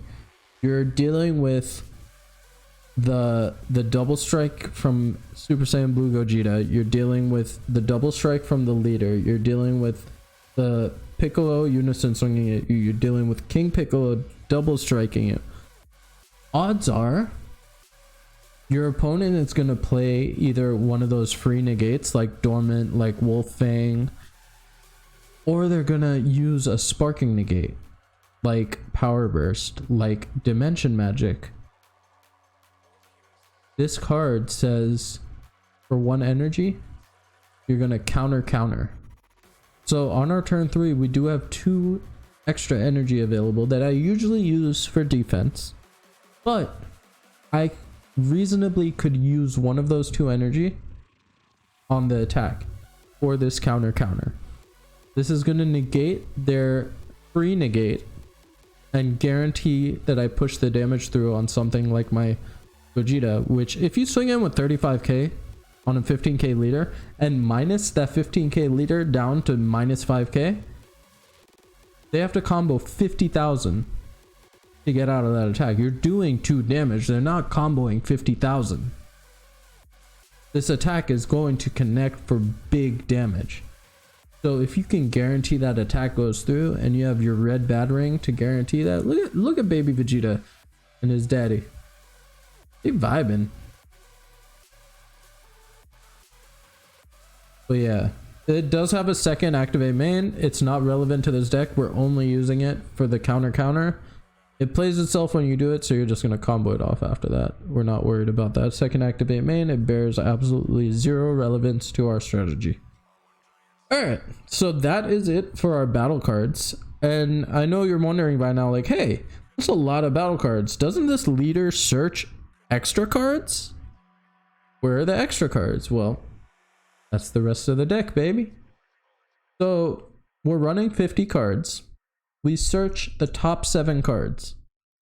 I figured a good number would be 12 or 13 extra cards. At the moment, I believe I'm at 12. Yeah, I'm at 12 extra cards right now.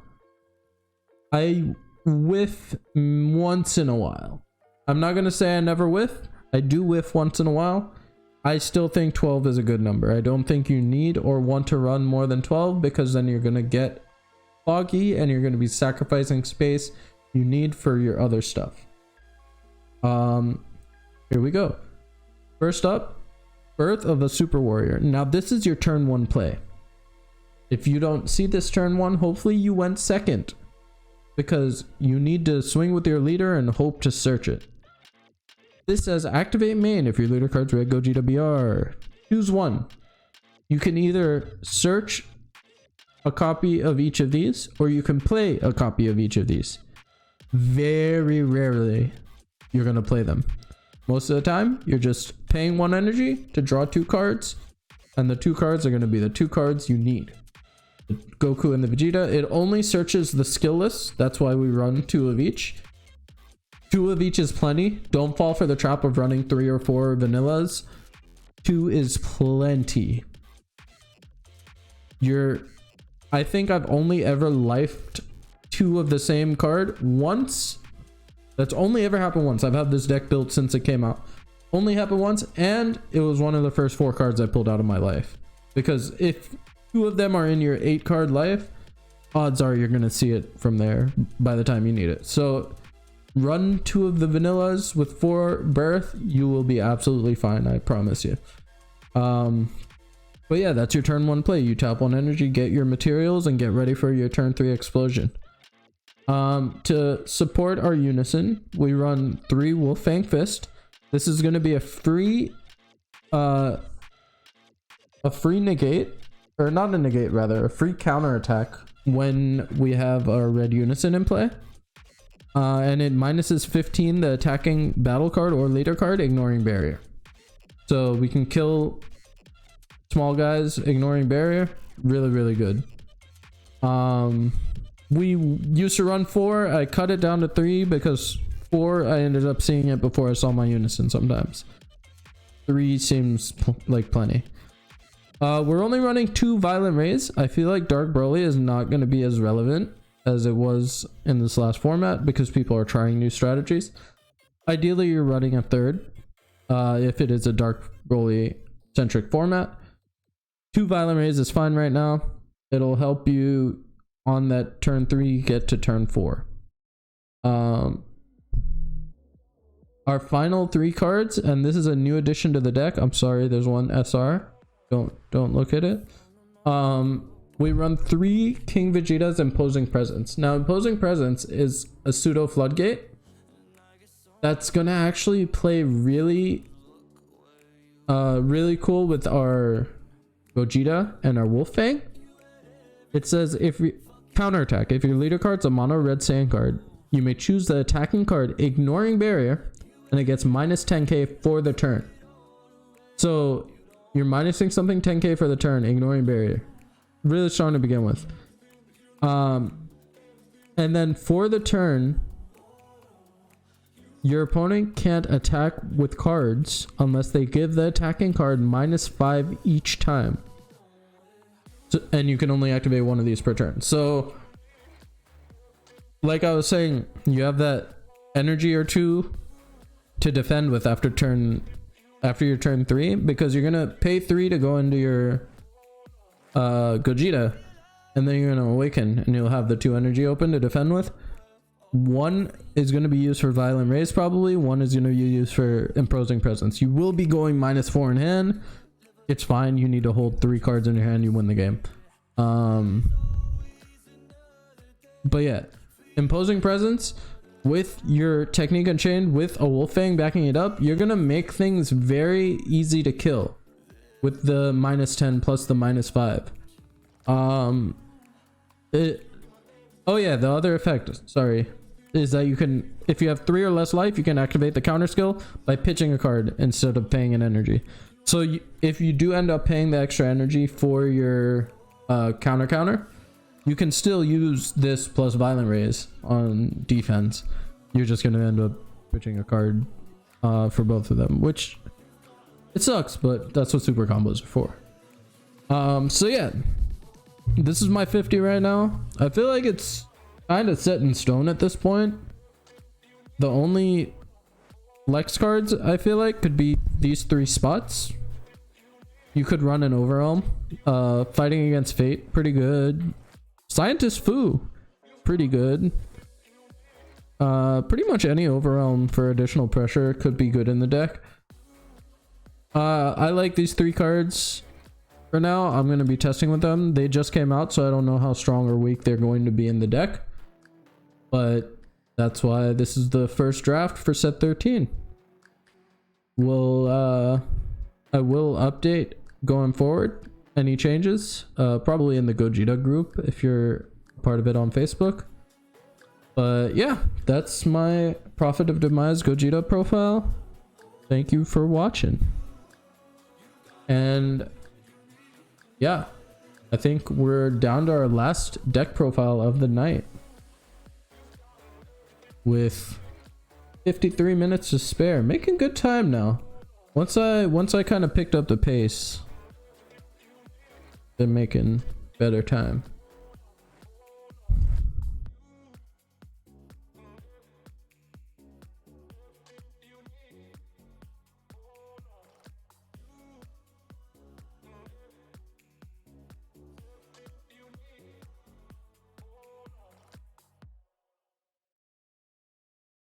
Please bear with me. Okay, put my stuff away. And if you're in chat, let me know if you got any questions, comments, concerns, requests, whatever it may be. I could help you out.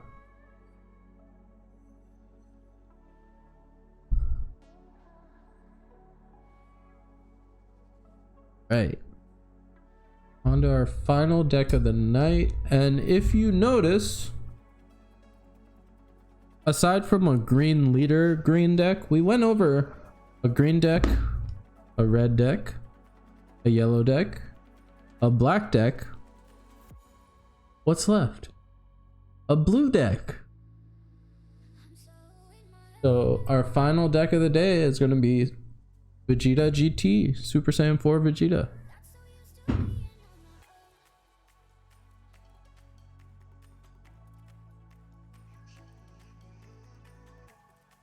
Right? Allow me to grab a drink of water and hit a blinky before I get into this one.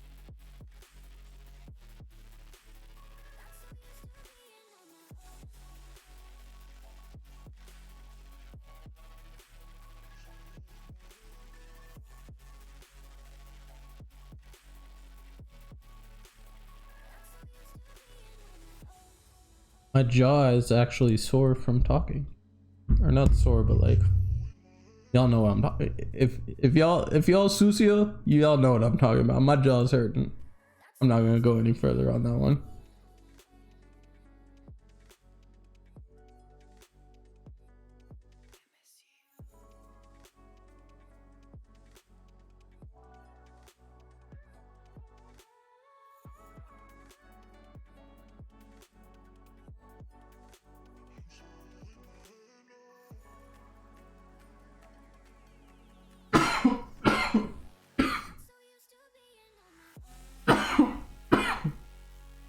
Alrighty then.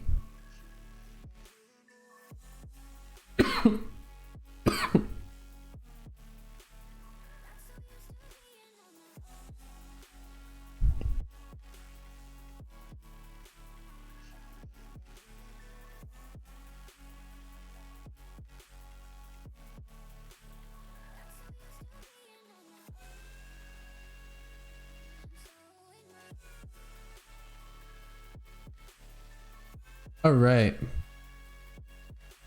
He's off to the side for now. Getting into our final deck profile of the night, we have Vegeta. Vegeta says, auto, when this card attacks, draw one card. Auto, once per turn, when you deal damage to your opponent by attacking with this card, look at the top card of your deck. If it's a mono blue card, you may place it in your energy in rest mode. Otherwise, place it on top of your deck. So we're going to be ramping extra energy with this deck. Ramp is usually exclusive to blue.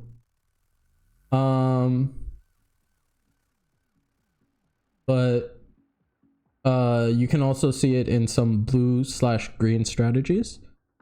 But yeah, this is the best blue leader for ramp.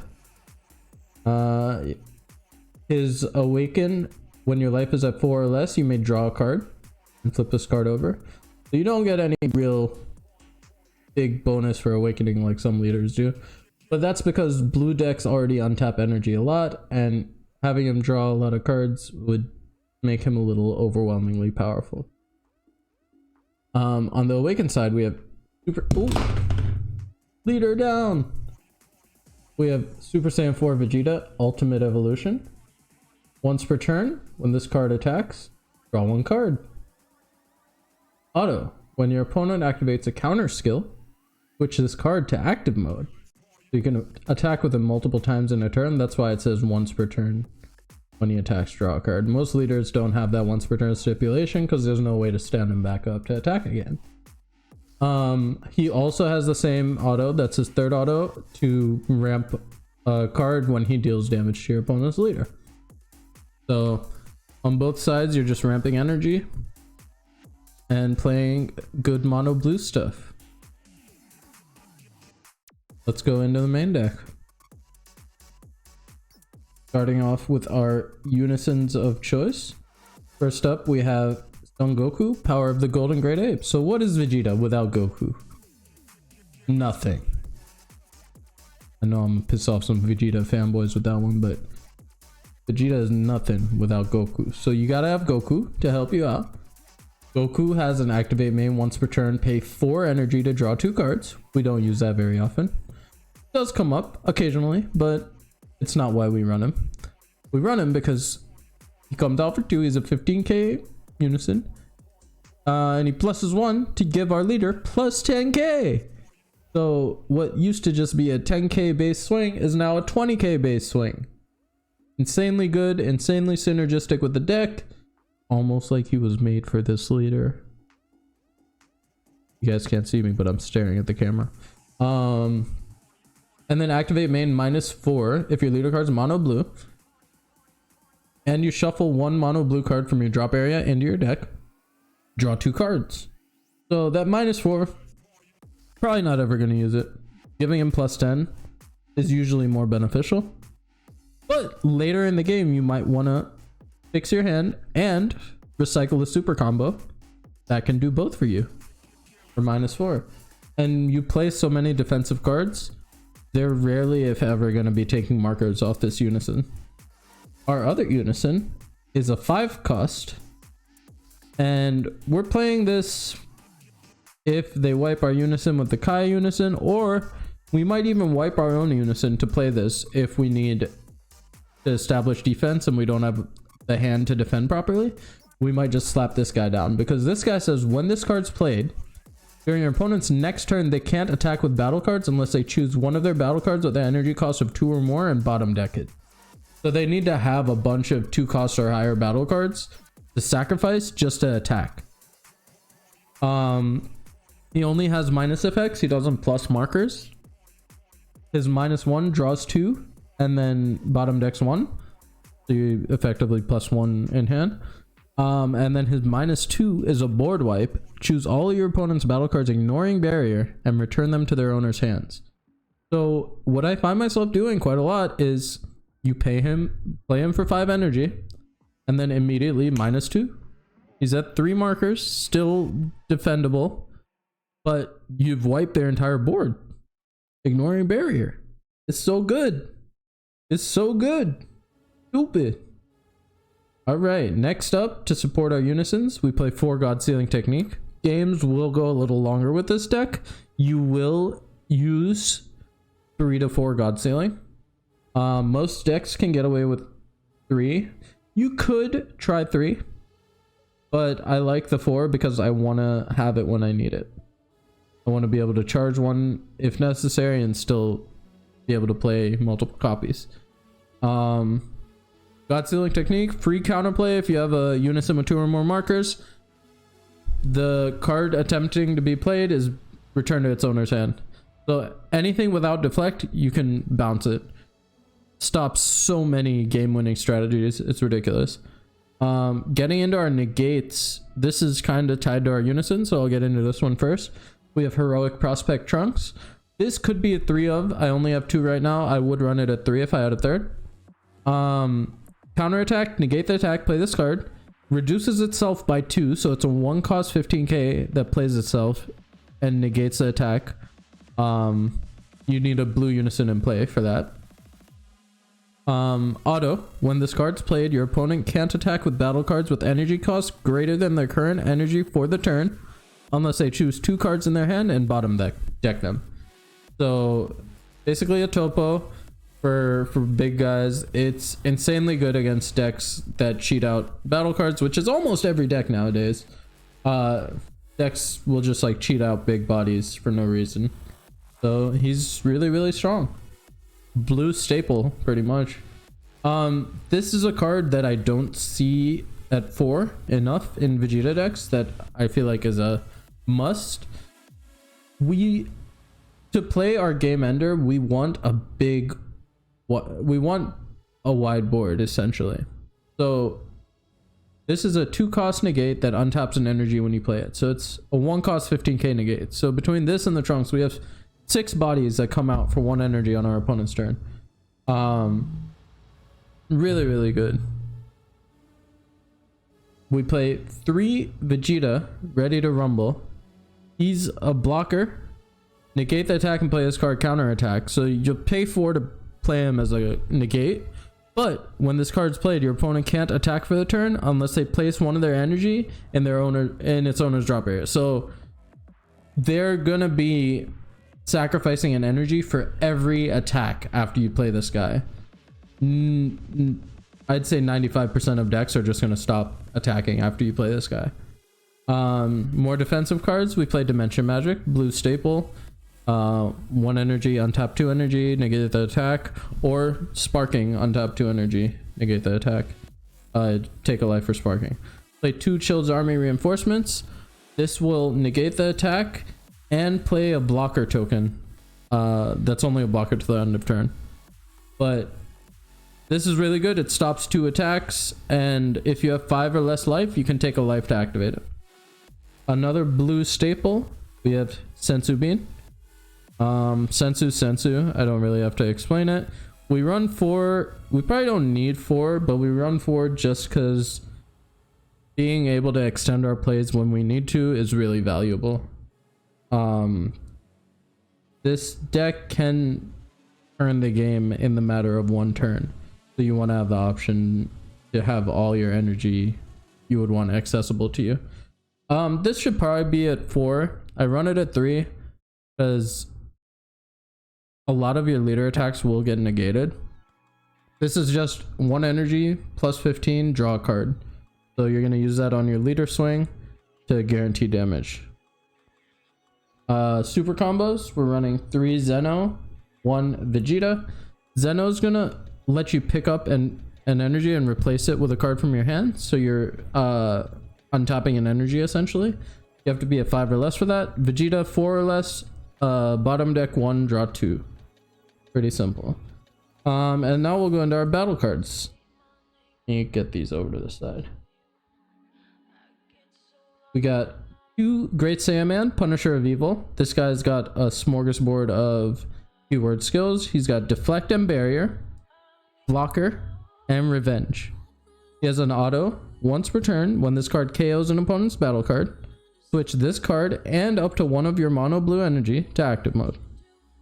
So if they have like a 5k in rest mode swing, he becomes a 2 cost the turn you play him.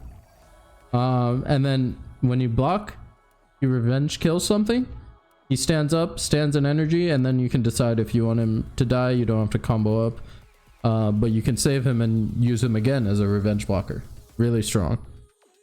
Obuni, because we are playing blue, and Obuni wins the game against yellow and some other decks that just can't deal with the go wide strategy.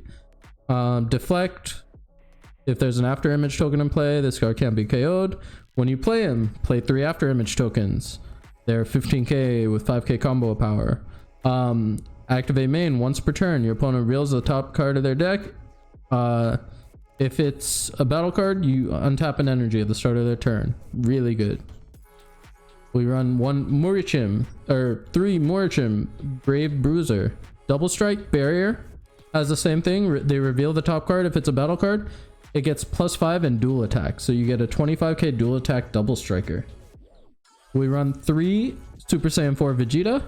This is a 6 cost blocker, but when you play him, you look at the top 4 cards of your deck, and you can either add them to your hand or your energy. So I'll usually like ramp 2 and draw 2 with this guy, or maybe ramp 1 and draw 3 depending on the game state. He's just really good. He's a blocker, 30k, end of your turn switch this card to active mode, so you do get to swing with him. Yeah, just a really strong card for the deck since you're ramping anyways. Our game ender is Android 17 turning the tide. Android 17's critical deflect. When you play this card, both you and your opponent shuffle your hands into your deck and all of your opponent's battle cards in their drop area. So you want to build a field of Mechiorps and then go into Android 17. And that'll just win you the game. And then finally, we run Goku Oob as our secret rare. Goku Oob is an 8 cost double strike dual attacker. When he attacks, you kill one of your opponent's life and their energy. I think you send them to the bottom of their deck. Yep. So not the traditional secret rare. You'd usually see like a baby hatch or something, which if I had it, I would run it. But this is a fun game ender that catches some people off guard. 8 cost is hard to deal with. Gets around Frieza, gets around a lot of counterplays. Just a big 40k double strike dual attacker. So if they're at 4 life and they can't defend 2 40k double strikes, they lose the game. That's my Vegeta list. That's it for the stream. Thank you all for stopping in. I will be back on Friday with probably some games. I don't know if I'll do another Dragon Ball stream Friday. But yeah, thank you to everybody that tuned in. Your support is appreciated. We're on the road to affiliate. We're working on it. Hopefully hit that soon. Thanks for stopping by. Peace.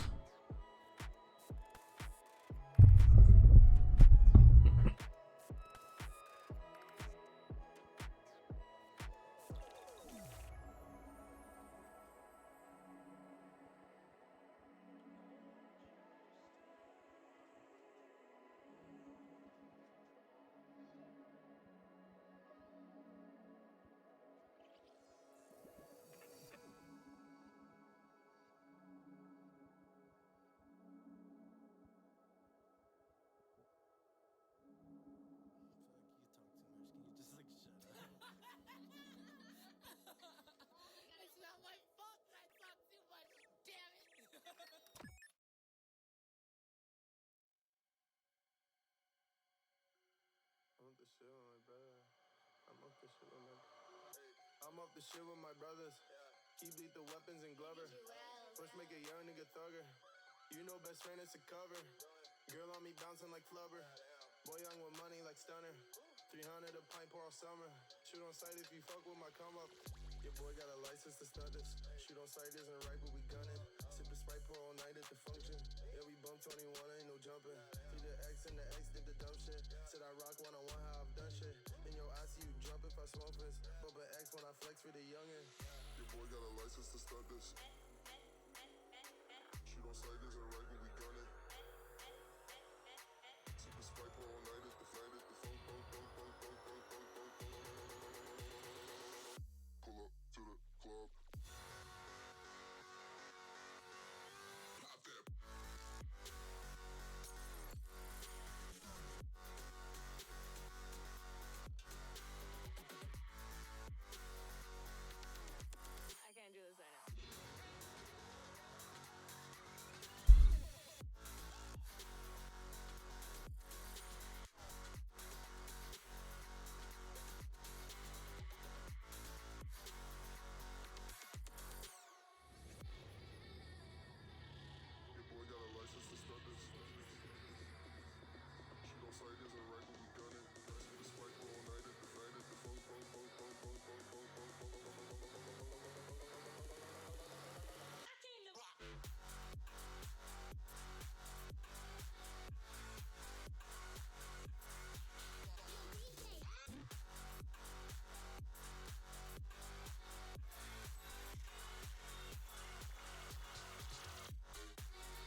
This is a setup.